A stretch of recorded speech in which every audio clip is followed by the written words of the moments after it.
హరి ఓం. పరమేశ్వర స్వరూపైన సభకి నమస్కారం. మహాభారతంలో సౌప్తిక పర్వం దగ్గరికి వచ్చేటప్పటికీ ద్రోణాచార్యుల వారి యొక్క కుమారుడైనటువంటి అశ్వత్థామ చాలా విశేషమైనటువంటి ఆగ్రహాన్ని పొందాడు. ఎందువలన అంటే తన తండ్రి అయినటువంటి ద్రోణాచార్యుల వారు కురుక్షేత్ర సంగ్రామ భూమి యందు ప్రాణములు విడిచిపెట్టాడు. పాండవుల వైపు సర్వసైన్యాధిపత్యం వహించినటువంటి దృష్టద్యుమ్నుడు ద్రోణాచార్యుల వారి యొక్క రథం మీదకి దూకి ఆయన యొక్క తలని తీంచివేశాడు. అప్పటికే ఆయన తన ప్రాణములను విడిచిపెట్టి ఊర్ధ్వలోకముల వైపుకి తేజస్సు వెళ్ళిపోతోంది. ఆ సమయంలో ఆయన యొక్క శిరస్సుని ఖండించాడు. పాండవులు గురువుగారు కనుక ద్రోణాచార్యుల వారి వధకి చాలా ఖేదపడ్డారు. అశ్వత్థామ చాలా క్రుద్ధుడయ్యాడు. అయితే పాండవుల వైపు కౌరవులు అత్యాచారములు చేయలేదా? వాళ్ళేమీ దోషాలు చేయలేదా? కానీ పక్షపాత బుద్ధి అని ఒకటి ఉంటుంది. ఆ పక్షపాత బుద్ధికి అహంకారం కూడా తోడైపోయింది అనుకోండి, ఇంకా ఆ వ్యక్తిలో ఏర్పడేటటువంటి మౌఢ్యం గురించి, అతను చేసేటటువంటి దుష్కార్యం గురించి, ఆ వ్యక్తి యొక్క తెగింపు గురించి మాట్లాడడం ఎవరికీ సాధ్యం కాదు. ఇంకా ఎంతటి పాపకార్యానికైనా సమకడతాడు. అందులో సహజంగా అహంకారగ్రస్తుడు అనుకోండి, దానికి తోడు ఇటువంటి క్రోధం కూడా తోడై పక్షపాతంతో కలిసిందనుకోండి, ఇంకా ఆ వ్యక్తి ఎటువంటి మార్గంలో ప్రయాణిస్తాడు అనేటటువంటిది నిర్ణయించడం ఎవరికీ శక్యం కాదు.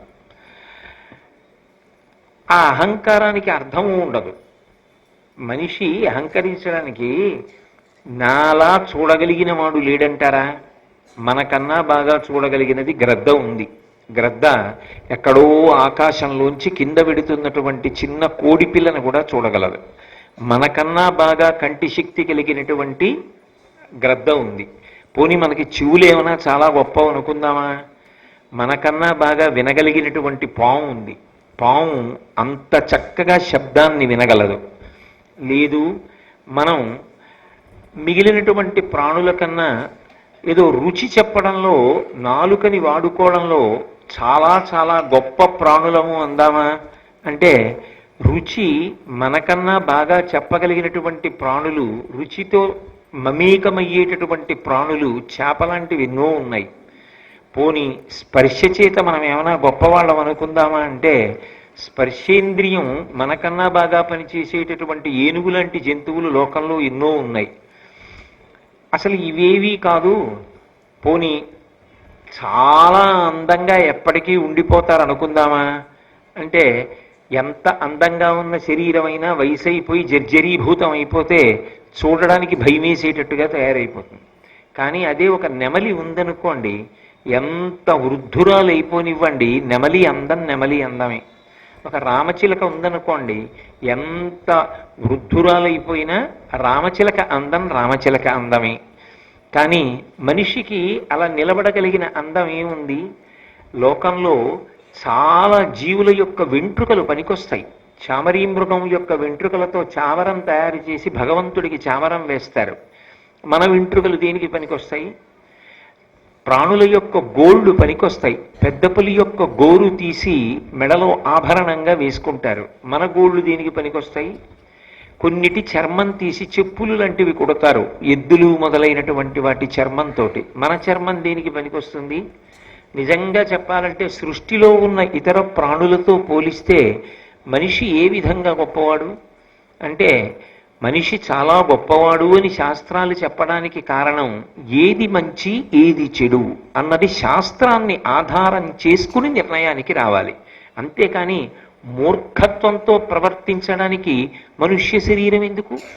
మౌఢ్యంతో బ్రతికేస్తాను అంటే దానికి మనుష్యుడు అని అనిపించుకోడు. శరీరం మనిషి శరీరమేమో కానీ లోపల అలవిమాలినటువంటి మూర్ఖత్వం అలవాటైపోయిందనుకోండి, దానివల్ల పశువు కన్నా హీనుడైపోతాడు తప్ప ఏ విధంగానూ ఉత్కృష్టమైనటువంటి ప్రాణి అని అనిపించుకోడు. భగవంతుడిచ్చినటువంటి వివేకాన్ని, భగవంతుడిచ్చినటువంటి బుద్ధిని, భగవంతుడిచ్చిన శాస్త్రాన్ని, భగవంతుడిచ్చినటువంటి గురువుని గట్టిగా పట్టుకుని జీవితంలో అభ్యున్నతి పథంలో ప్రయాణం చెయ్యాలనేటటువంటి తాపత్రయం కలిగినటువంటి వాడు మనుష్యుడనిపించుకుంటాడు తప్ప అహంకారగ్రస్తుడై మౌఢ్యంతో ప్రవర్తించేటటువంటి వ్యక్తి గురించి ఎవరు చెప్పగలరు? భారతంలో అటువంటి సందర్భమే ఒకటి జరిగింది. అశ్వత్థామ పరమశివుని యొక్క అనుగ్రహం చేత ద్రోణాచార్యుల వారికి జన్మించినటువంటి వ్యక్తి. ఇప్పటికీ భారతదేశంలో ద్రోణాచార్యుల వారు తపస్సు చేసిన ప్రదేశము అని చెప్పబడేటటువంటి దేవాలయం ఒకటి ఉంది.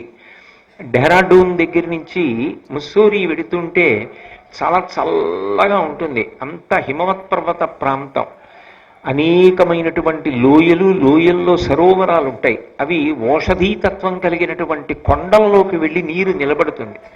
అందులో చాలామంది దిగి స్నానాలు ఆడుతుంటారు కూడా. ఆ మార్గంలో వెడుతున్నప్పుడు ఒక చోట కొద్దిగా పక్కకి వెడితే ఒక శివాలయం ఉంది. ఆ శివాలయంలో శివలింగానికి నేను దర్శనానికి వెళ్ళినప్పుడు జరిగినటువంటి సన్నివేశం, నేను దర్శనానికి వెళ్ళడానికి ఒక గంట ముందు జరిగిందని వాళ్ళు చెప్పింది. ఒక పెద్ద పాము ఒకటి పాకుతూ వచ్చి శివలింగాన్ని చుట్టుకుంటుంది. ఇప్పటికీ అది అలా చుట్టుకుని ఉంటుందిట. అప్పుడప్పుడు మళ్ళీ మనుష్యుల మధ్యలోంచే బయటికి వెళ్ళిపోతూ ఉంటుంది. అక్కడే ఒక చిన్న గుహ ఉంటుంది, చల్లగా ఉంటుంది ఆ గుహ. అందులోనే ద్రోణాచార్యుల వారు తపస్సు చేశారని, అక్కడే పరమశివుడు ఆయనకి సాక్షాత్కరించాడని, ఆ కారణం చేతనే అశ్వత్థామ ప్రభవించాడని చెప్తారు. అటువంటి అశ్వత్థామ శివానుగ్రహంతో జన్మించినవాడు. అయినా విశేషమైనటువంటి అహంకారం, అర్థం లేనటువంటి క్రోధానికి వశుడైపోయాడు. దుర్యోధనుడు మరణించాడు. భీముడు తన గదాదండంతో కొట్టినటువంటి కారణం చేత తొడలు విరిగి ఆ దుర్యోధనుడు యుద్ధభూమిలో పడిపోయాడు. మిగిలినటువంటి వాళ్ళందరూ మరణించారు. కౌరవుల వైపు మిగిలిన వాళ్ళెవరు అంటే అశ్వత్థామ మిగిలాడు, కృతవర్మ మిగిలాడు, కృపాచార్యుడు మిగిలాడు. ఈ ముగ్గురే మిగిలేరు.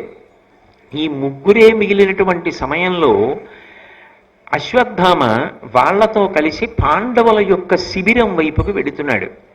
ఆ వెడుతున్న సమయంలో మహానుభావుడు సాక్షాత్ భగవానుడు పరిపూర్ణావతారం కృష్ణ పరమాత్మ రథంలోంచి ఒక్కసారి దిగ్గున దూకారు.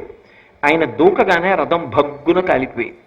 అర్జునుడు ఆశ్చర్యపోయి నా రథం ఎందుకు కాలిపోయింది అని అడిగాడు. ఇప్పుడేమి, యథార్థమునకు భీష్మ ద్రోణ కర్ణాది వీరులు ప్రయోగించినటువంటి అస్త్రబలం చేత నీ రథం ఏనాడో దగ్ధమైపోయింది. కానీ నన్ను నమ్ముకుని నువ్వు యుద్ధం చేస్తున్నావు.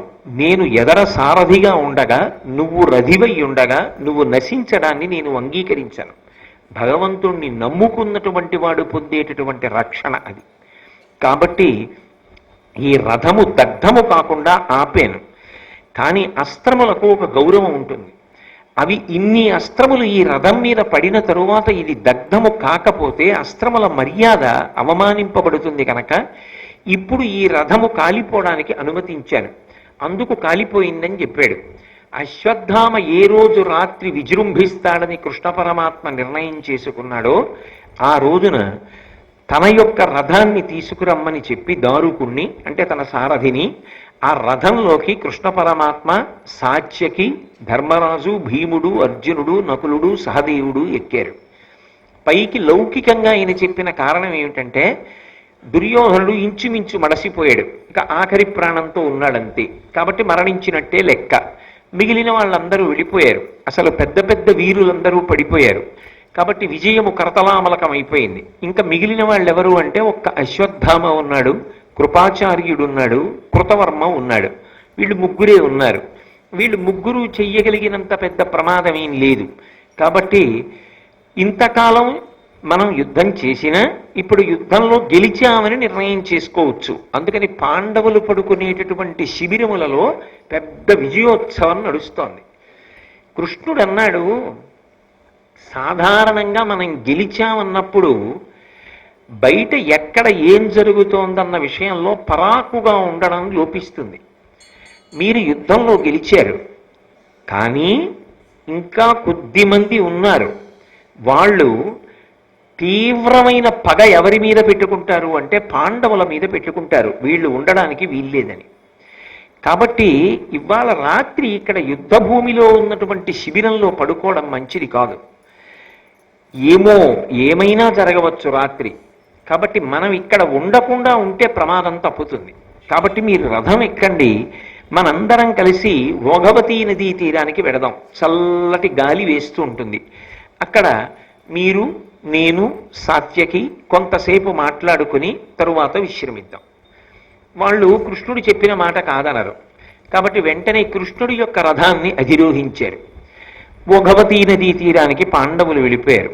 ఉపపాండవులు శిబిరంలో ఉన్నారు. ఉపపాండవులు అంటే ధర్మరాజు, భీముడు, అర్జునుడు, నకులుడు, సహదేవుడు, 5గురు ద్రౌపదీదేవి యందు పొందినటువంటి సంతానం. వాళ్ళు కురుక్షేత్ర సంగ్రామ భూమి యందు యుద్ధం చేసి విజయాన్ని సాధించిన ఉత్సాహంతో ఉన్నారు, బడలికతో ఉన్నారు. అలాగే సర్వసైన్యాధిపతి అయినటువంటి దృష్టద్యుమ్నుడు ఉన్నాడు శిబిరంలో. అలాగే భీష్మాచార్యుల వారి మరణానికి కారణమైనటువంటి శిఖండి ఉన్నాడు. వీళ్ళందరూ మంచి ఉత్సవం చేసుకుంటూ పెద్ద పెద్ద కేకలేస్తూ సంతోషంగా ఉన్నారు. ఎక్కడ గెలుపుందో అక్కడ అలా ఉంటుంది కదా వాతావరణం. అశ్వత్థామ కృపాచార్యుడితోటి కృతవర్మతోటి కలిసి పాండవ శిబిరముల వైపుకి వచ్చాడు. గొప్ప విజయోత్సవం, వాళ్ళ యొక్క కేకలు, వాళ్ళ సంతోషం వినపడ్డాయి. అపారమైన క్రోధాన్ని పొందాడు. నా తండ్రిని చంపినటువంటి దృష్టద్యుమ్నుడు లోపల ఉన్నాడు, భీష్మాచార్యుల వారి మరణానికి కారణమైనటువంటి శిఖండి ఉన్నాడు, పాండవులు కూడా ఉన్నారు అనుకున్నాడు, కృష్ణుడు ఉన్నాడు అని ఎలాగైనా వాళ్ళని తుదముట్టించాలి అని అనుకున్నాడు. కానీ పాండవుల శక్తి సామర్థ్యాల ముందు, పాండవుల అస్త్రబలం ముందు తానెక్కడ నిలబడతాడు? నిన్ననేగా మీరు విన్నారు, ఆగ్నేయాస్త్ర ప్రయోగం చేస్తే అర్జునుడు ప్రయోగించినటువంటి బ్రహ్మాస్త్రము చేత ఆగ్నేయాస్త్రము ఉపశమించి నరనారాయణులైనటువంటి కృష్ణార్జునులను చెనకలేకపోతే బాధపడుతుంటే వ్యాసుల వారు వచ్చి వాళ్ళు గత జన్మలలో లింగాకారమును పూజించిన వాళ్ళు, వాళ్ళని నువ్వేం చెయ్యలేవు, వాళ్ళకి సర్వకాలముల యందు నారాయణుడైన కృష్ణ భగవానుడి యొక్క పరమేశ్వరుని యొక్క రక్ష ఉన్నది అని చెప్పాడు. కాబట్టి ఎలా చంపాలి ఆలోచన చేశాడు. శిబిరంలో చాలా హడావిడిగా ఉంది. తమని ఎవరైనా గుర్తుపడితే ప్రమాదం. అందుకని అక్కడి నుంచి కొద్దిగా దూరంగా జరిగిపోయి ఒక మర్రి చెట్టు కింద ముగ్గురు పడుకున్నారు. ఎవరికి నిద్ర పట్టేస్తుంది అంటే, ఎవరి మనసు వ్యగ్రతతో లేదో, ఎవరు రోగభూయిష్టమైన శరీరంతో లేడో అటువంటి వాడు నిద్రపోతాడు. కృతవర్మ అలాగే కృపాచార్యుల వారు నిద్రపోయారు. అశ్వత్థామకి నిద్ర పట్టలేదు. ఎలాగైనా పాండవులను ఉగ్గడించాలి, ఎలాగైనా దృష్టద్యుమ్నుడిని సంహరించాలి. ఏం చెయ్యాలని కళ్ళు తెరుచుకుని మర్రి చెట్టు కింద పడుకున్నారు కదూ, పైన మర్రి చెట్టు కొమ్మల వంక చూస్తూ ఆలోచిస్తున్నాడు. ఇంతలో ఎక్కడి నుంచో ఒక గుడ్లగూబ వచ్చింది, పెద్ద గుడ్లగూబ. కాకులున్నాయి ఆ మర్రి చెట్టు మీద. ఆ కాకులన్నీ బాగా చీకటి పడిపోయింది కాబట్టి నిద్రపోతున్నాయి. ఆ వచ్చినటువంటి గుడ్లగూబ తన యొక్క రూపాన్ని సంక్షిప్తం చేసి, అంటే రెక్కలవి దగ్గరికి తీసుకుని చిన్నదై ఒక్కొక్క కొమ్మ దగ్గరికి వెళ్ళి నిద్రపోతున్నటువంటి కాకులన్నిటినీ కూడా తన వాడి ముక్కుతో గాడ వేసి కొన్నింటి విన్నుపావులు విరిచేసింది, కొన్నింటికి గుండెలు చీల్చేసింది, కొన్నింటికి కడుపులు చీల్చేసింది. అన్నిటినీ సంహరించి మాంసపు ముక్కలన్నీ మర్రి చెట్టు కింద పడిపోయేటట్టుగా విజృంభించి కాకసంహారం చేసింది. ఇది చూశాడు అశ్వత్థామ. ఓహో, నాకు ఈ గుడ్లకు ఉపపాఠం చెప్తోంది. వాళ్ళు లేచి ఉన్నప్పుడు వాళ్ళతో నేను యుద్ధం చెయ్యలేను. వాళ్ళ యొక్క అస్త్ర సంపద ముందు నా శక్తి సరిపోదు. ఇప్పుడు అందరూ నిద్రపోతూ ఉంటారు, గాఢ నిద్రలో ఉంటారు, అర్ధరాత్రి అవుతోంది. కాబట్టి ఇప్పుడు నేను విజృంభించి లోపలికి వెళ్ళి అందరినీ సంహరించాలి. ఎంతటి క్రోధమూర్తి అయిపోయాడంటే ఇక అతని ఆలోచనలన్నీ కూడా పక్కకి వెళ్ళిపోయాయి. యుక్తాయుక్త విచక్షణ మరిచిపోయాడు. భారతంలో మహాభయంకరమైనటువంటి సన్నివేశం నడిచింది. కృతవర్మని ఆ పక్కనున్నటువంటి కృపాచార్యుల వారిని లేపాడు. ఇప్పుడు నేను వెళ్ళి పాండవ శిబిరాల మీద పడాలనుకుంటున్నాను, వాళ్ళందరినీ మట్టు పెట్టాలనుకుంటున్నాను, మీరిద్దరూ కూడా సహకారం చేయడానికి నాతో రావలసింది అని అడిగారు. వాళ్ళిద్దరూ నిద్రలో లేచి తెల్లబోయి, ఇంత అఘాయిత్యానికి ఒడిగడతావా, ఇంత అధర్మ యుద్ధం చేస్తావా, నిద్రపోతున్న వాళ్ళని చంపేస్తావా, ఇంత పాపానికి ఒడికట్టచ్చా? కాబట్టి మా మాట విను. ఒకవేళ నీకు అంతగా ప్రతీకారం తీసుకోవాలి అని ఉంటే ఇక్కడి నుంచి బయలుదేరి మనం ధృతరాష్ట్ర మందిరానికి వెడదాం. ధృతరాష్ట్రుణ్ణి, గాంధారీదేవిని, విదురుణ్ణి సంప్రదిద్దాం. వాళ్ళు ముగ్గురు పెద్దలు కనుక వాళ్ళు ఎలా మార్గనిర్దేశనం చేస్తే అలా చేద్దామన్నారు. కానీ విశేషమైన ఆవేశంతో ఉన్న అశ్వత్థామ అదేది వినడానికి సిద్ధంగా లేడు. పిచ్చి కోపానికి వశపడిపోయాడు అనుకోండి, అపారమైనటువంటి అసూయ ప్రబలిపోయిందనుకోండి, యుక్తాయుక్త విచక్షణ చచ్చిపోతుంది. అసలు ఇలా ప్రవర్తించచ్చా, మనం ఇటువంటి పనులు చెయ్యొచ్చా అన్న ఆలోచన కూడా ఉండదు.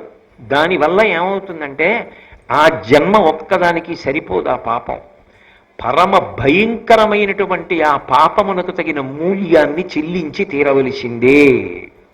కాబట్టి ఇప్పుడు చాలా క్రూరమైన నిర్ణయాన్ని తీసుకుని ధృతరాష్ట్రుణ్ణి కానీ గాంధారిని కానీ సంప్రదించడానికి, విదురుణ్ణి సంప్రదించడానికి అంగీకరించకుండా మీరు నాతో వస్తే రండి, లేకపోతే లేదు.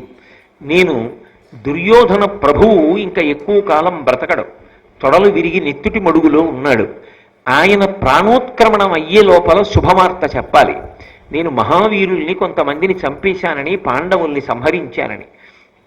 కాబట్టి మీరు నాతో వస్తే రండి, లేకపోతే లేదన్నాడు. అలా ఒక్క వీరుణ్ణి విడిచిపెట్టి తాము దూరంగా ఉండడం ఇష్టం లేనటువంటి కృతవర్మ కృపాచార్యుడు అశ్వత్థామని అనుగమించారు. పాండవ శిబిరాల దగ్గరికి వెళ్ళారు. ఒక మహాభూతం ఒకటి అడ్డొచ్చింది. అది సాక్షాత్తు రుద్రుడు, పరమశివుడు.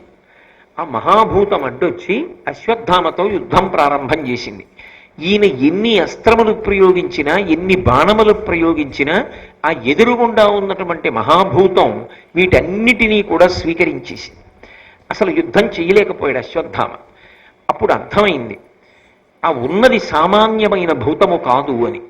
అప్పుడు ఆ ప్రాణి మాట్లాడింది, నేను సాక్షాత్తు రుద్రుడను.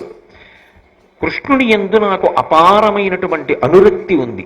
కృష్ణుడికి పాండవులంటే ప్రేమ. పాండవ సంబంధీకులందరూ కూడా ఈ శిబిరంలో నిద్రపోతున్నారు. కృష్ణుడిక్కడ లేకపోయినా, కృష్ణుడిక్కడ ఉన్నా కూడా నేను కృష్ణుడికి, కృష్ణుడి చేత రక్షింపబడేటటువంటి పాండవులకు సర్వకాలముల యందు రక్ష కల్పిస్తూ ఉంటాను. కాబట్టి నన్ను దాటి నువ్వు లోపలికి వెళ్ళలేవు. ఆయన చూశాడు. వెంటనే ఉత్తర క్షణంలో శివానుగ్రహం పొందాలి అని నిర్ణయించుకొని హేయమైనటువంటి మార్గాన్ని అవలంబించాడు. అక్కడ ఒక మంట మండుతోంది. అది తన శరీరం దహించడానికి సరిపోదని రథం మీద ఉన్నటువంటి ధనస్సులు, బాణములు అన్నీ తీసుకొచ్చి మంటలో వేసి తానక్కడ కూర్చుని మనసులో పరమేశ్వరుణ్ణి విశేషంగా ఆరాధన చేసి, నాకు గెలుపు లభించి తీరాలి, ఇవాళ రాత్రి నీ రుద్రాంశ నా యందు ప్రవేశించాలి, లేదా నేను నా ప్రాణములను నీకు బలిదానం చేసేస్తాను అని అగ్నిహోత్రంలోకి దూకేస్తున్నాడు. ఏ ధర్మం ఆ ధర్మమే, ఆరాధన చేసినప్పుడు అనుగ్రహించాలి. కాబట్టి శంకరుడు ప్రత్యక్షమయ్యాడు. నీ యందు రుద్రాంశ ప్రవేశిస్తోంది, ఇవాళ రాత్రి నువ్వు అనుకున్న సంకల్పాలు అవుతాయి, నీకు విజయము లభిస్తుంది అన్నాడు. వెంటనే శంకరుడు బహూకరించినటువంటి ఖడ్గాన్ని చేత్తో పట్టుకున్నాడు. పట్టుకుని ఆ శిబిరంలోకి వెళ్ళి మొట్టమొదట తన తండ్రిని సంహరించాడని క్రోధం. మరి యుద్ధభూమి అన్న తర్వాత సంహారములు ఉండవు.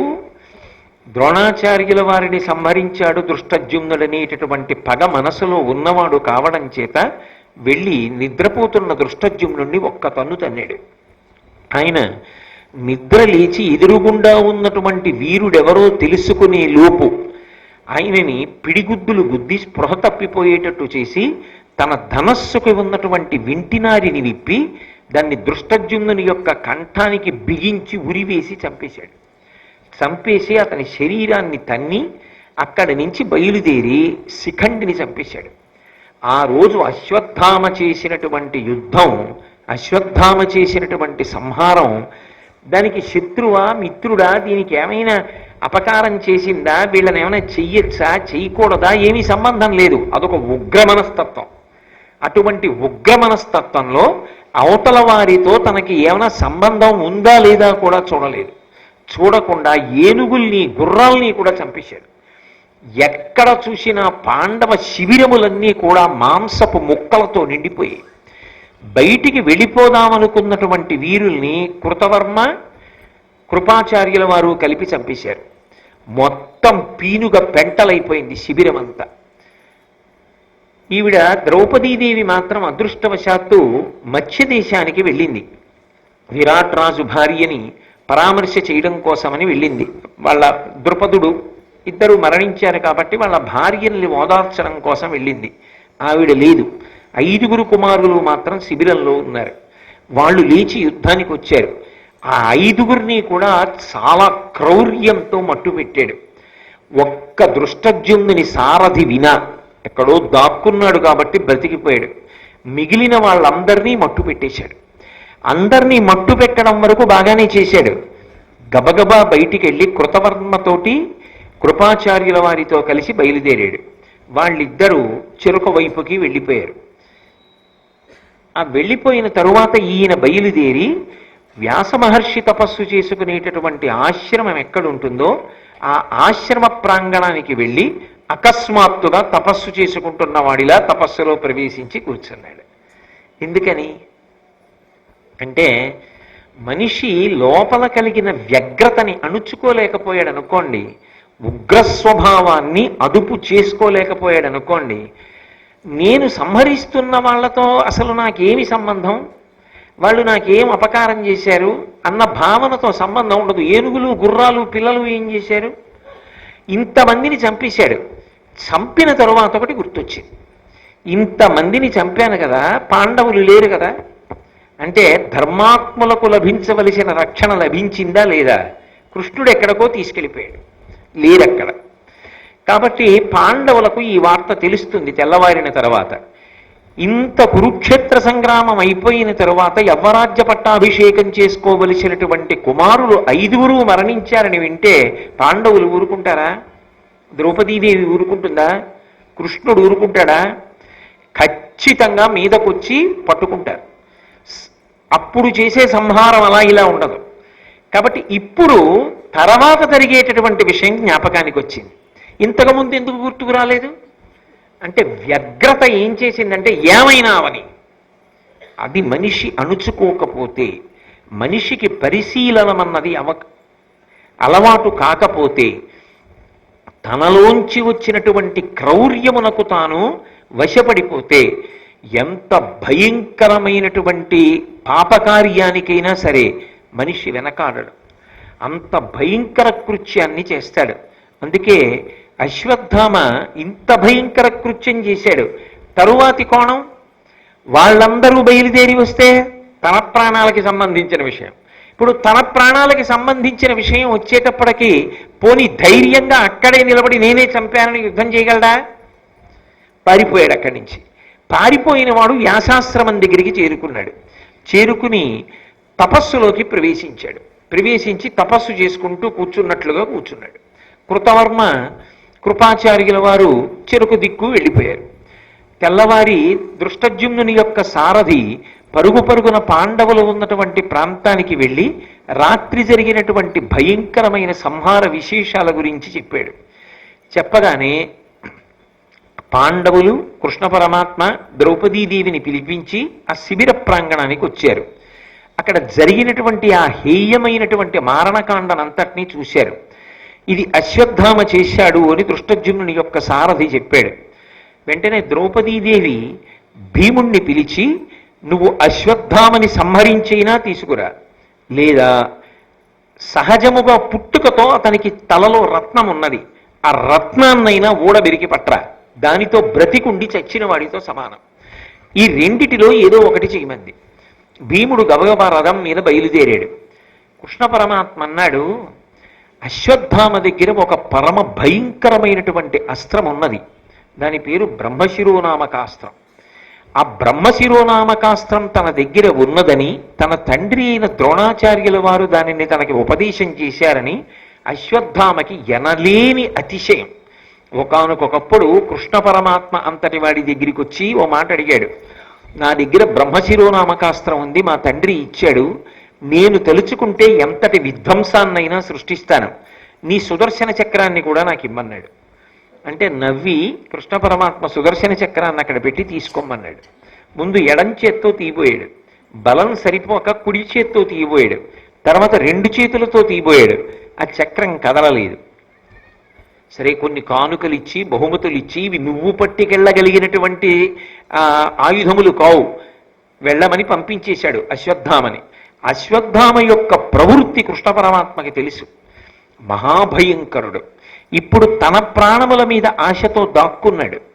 కానీ భీముడు వెళ్ళి వెతికి పట్టుకుంటాడు. పట్టుకోగానే అపాండవం చెయ్యాలన్న కక్షతో ఉన్నాడు కదూ, నిన్న రాత్రి పాండవులు దొరకలేదు. ఇవాళ భీముడు కనపడగానే ఏ ఒకరు మరణించినా మిగిలిన వాళ్ళు బ్రతకరు. అందుకని భీముడు కనపడగానే అపాండవం కావాలి, పాండవులు ఉండకూడదు అని సంకల్పం చేసి అస్త్రప్రయోగం చేస్తాడు. అస్త్రములు ప్రయోగం చేస్తే ఎదురుగుండానే ఉండక్కర్లేదు, ఎక్కడ ఉన్నా వెతికి పట్టుకుంటుంది అస్త్రం. అందున అది బ్రహ్మశిరోనామక అస్త్రం, అత్యంత శక్తివంతమైన అస్త్రం.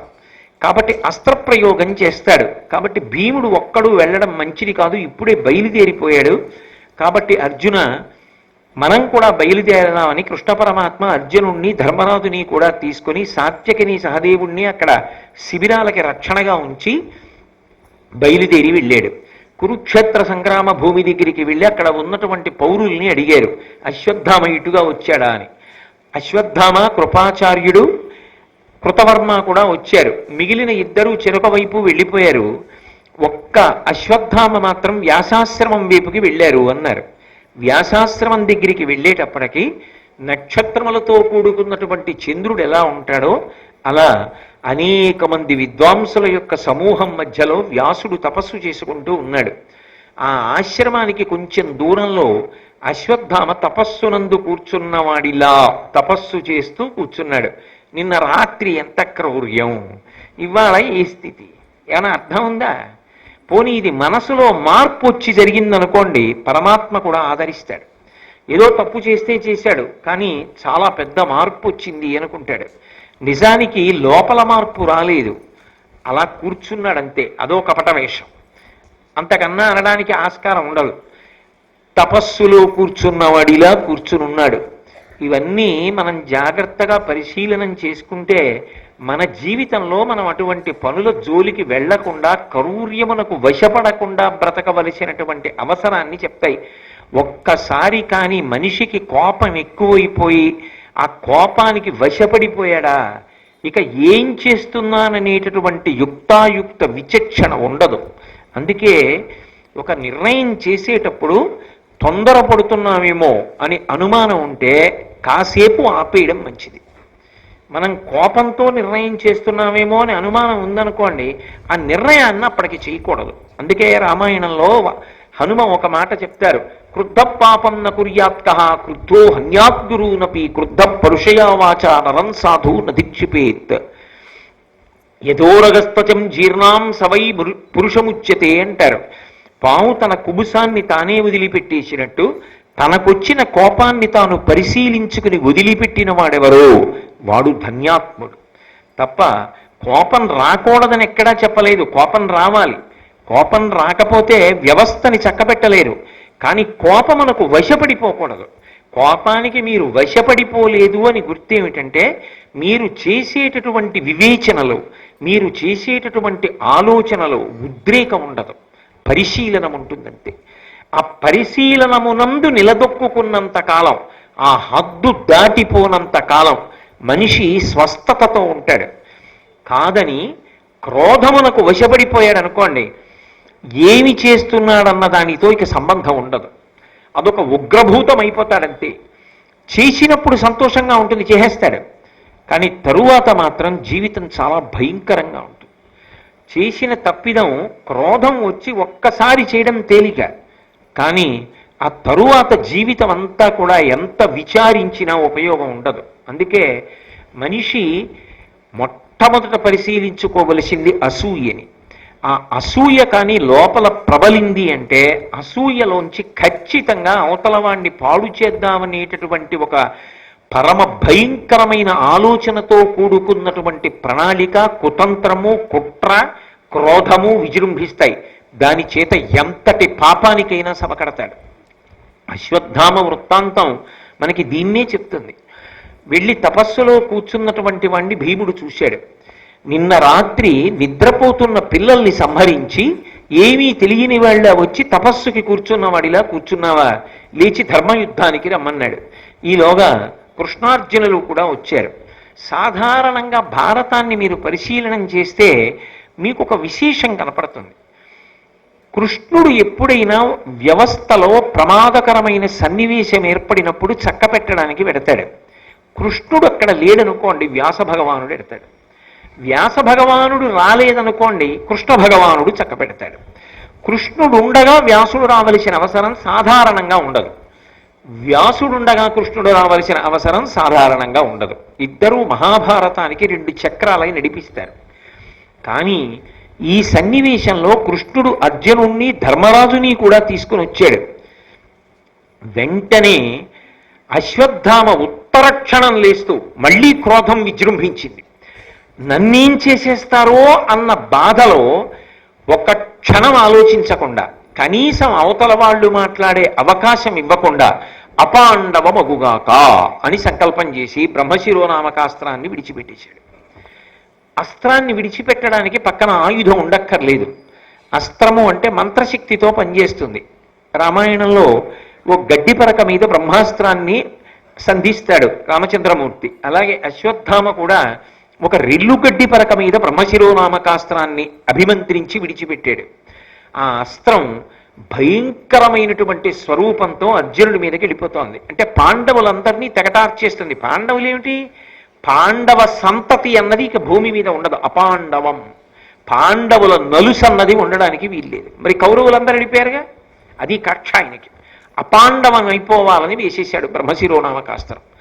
వెంటనే కృష్ణ పరమాత్మ చూసి అన్నాడు, అర్జున, ఇది పరమ భయంకరమైనటువంటి అస్త్రం. మీ అన్నదమ్ములు 5గురిని కూడా తుదముట్టించేస్తుంది. అక్కడతో ఆగదు, పాండవ సంతతి కూడా మిగలదు. కాబట్టి వెంటనే ఈ అస్త్రాన్ని నువ్వు నిరోధించాలి అంటే వేరొక అస్త్రం పనిచేయదు, నువ్వు కూడా బ్రహ్మశిరోనామకాస్త్రాన్ని ప్రయోగించాలి. అటువంటి అస్త్రం ఒక్కటి వేస్తేనే యావత్ భూమి తల్లడిల్లిపోతుంది. మనం ఈ మధ్య కాలంలో 1942లో జరిగిన 2వ ప్రపంచ యుద్ధ కాలంలో ఉపయోగించబడినటువంటి అనేకమైన మారణాస్త్రముల గురించి వింటే 1942లో జపాన్లో ఉన్న హిరోషిమా నాగసాకీల మీద వేసినటువంటి అణుబాంబు యొక్క ప్రభావం ఇప్పటికీ పోక అక్కడ అంగవైకల్యంతో రోగాలతోటి జనులు ఉద్భవిస్తారు అంటే, అక్కడ పుడుతూ ఉంటారు అంటే, ఈ కాలంలో శాస్త్రవేత్తలు కనిపెట్టినటువంటి అనేక రకములైన మారణాయుధాలే అంత శక్తివంతములై ఉంటే, ఇక మంత్రపూరితములైనటువంటి అస్త్రములు ఎంత శక్తిని ప్రభవింపచేస్తాయి. భూమి తల్లడిల్లిపోయి పర్వతములు గూర్నిల్లి సముద్రములు తిరుగుడు పడిపోతాయి ఒక బ్రహ్మశిరోనామకాస్త్ర ప్రయోగానికి. అటువంటిది అశ్వత్థామ ప్రయోగించాడు కాబట్టి కృష్ణుడు అర్జునుడిని ప్రయోగించమన్నాడు. ఇప్పుడు 2 బ్రహ్మశిరోనామకాస్త్రములు ఒకదానిదొకటి ఢీకొనాలి. వెంటనే కృష్ణ పరమాత్మ చెప్పాడంటే శాసనం అర్జునుడికి. రథం దిగి తన గురువైనటువంటి ద్రోణాచార్యుల వారికి నమస్కారం చేశాడు. అస్త్రముల యొక్క మంత్రములకు అధిదేవతలైనటువంటి వారందరినీ స్మరించి వారికి నమస్కారం చేశాడు. మా పాండవులందరికీ కూడా క్షేమమగుగాక, మా అన్నదమ్ములు 5గురు కూడా కుశలముగా ఉండెదరుగాక అని సంకల్పం చేసి తాను కూడా బ్రహ్మశిరోనామకాస్త్రాన్ని విడిచిపెట్టాడు. ఇప్పుడు ఎంత విచిత్రమైన పరిస్థితి ఏర్పడిందంటే, కృష్ణుడు ఉండగా ప్రళయకాలం ఏర్పడినంత భయంకరమైన పరిస్థితి ఏర్పడింది. ఎందువల్ల? ఒక్క వ్యక్తి తొందరపాటు, ఒక్క వ్యక్తి యొక్క క్రోధం, ఒక్క వ్యక్తి యొక్క వ్యగ్రత. కృష్ణ పరమాత్మ అంతటి వాడు కూడా నువ్వు అస్త్రప్రయోగం చెయ్యకు అని చెప్పడానికి అవకాశం లేదు. పాండవుల్ని కాపాడాలి, ధర్మాత్ములు పోతే. అలాగని చెప్తే వింటాడా అశ్వత్థామ? వద్దురా, నీ అస్త్రాన్ని ప్రయోగించకు అని చెప్పడానికి అవకాశం లేకుండా వదిలిపెట్టేశాడు.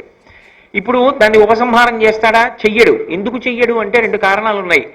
బ్రహ్మశిరోనామకాస్త్రం లాంటి అస్త్రాన్ని ఒకడు ప్రయోగించి వేడొకడు అస్త్రము వలన ఆగిపోతే యువతలవాడి యొక్క తలకాయ బద్దలైపోతుంది. ఎవడు అస్త్రాన్ని ప్రయోగించాడో వాడే వెనక్కి తీసినా కూడా వాడి తల పగిలిపోతుంది. అసలు మానవుల మీద అస్త్రాన్ని ప్రయోగించకూడదు. అది అంత శక్తివంతమైన అస్త్రం. తండ్రి ద్రోణుడి దగ్గర అస్త్రాన్ని పొందాడు. పొందినవాడు యుక్తాయుక్త విచక్షణతో దాన్ని ఎప్పుడు పొందవచ్చు అన్నది ఆలోచించాడా? మీరు జాగ్రత్తగా పరిశీలనం చేస్తే ఒక్క విషయం మీకు అర్థమవుతుంది. అన్నిటికన్నా చాలా అవసరం ఏమిటో తెలుసా? నిగ్రహ శక్తి. నిగ్రహం అనేటటువంటిది లేకపోతే మీ చేతికి అందినటువంటి ఎంత చిన్న ఉపకరణమైనా మీకు సమాజమునకు కూడా ప్రమాదహేతువే. నేనన్న మాట మీరు బాగా పట్టుకున్నారో లేదో. ఒక సెల్ ఫోన్ చాలు ప్రమాదాన్ని సృష్టించడానికి.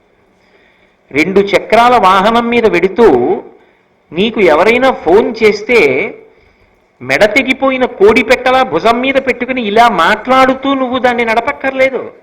నువ్వు నిజంగా అంత అవసరం, అది ఎవరు చేశారో చూడాలని అనుకుంటే, ఏదైనా ముఖ్యమైన వాళ్ళు మాట్లాడతారేమో అని అనుమానం ఉంటే రహదారికి పక్కన ఆపి చూడొచ్చు. లేదా నువ్వు గమ్యాన్ని చేరుకున్న తర్వాత తీసి చూస్తే ఎవరు చేశారో అందులో ఉంటుంది, నువ్వు మళ్ళీ తిరిగి చెయ్యొచ్చు.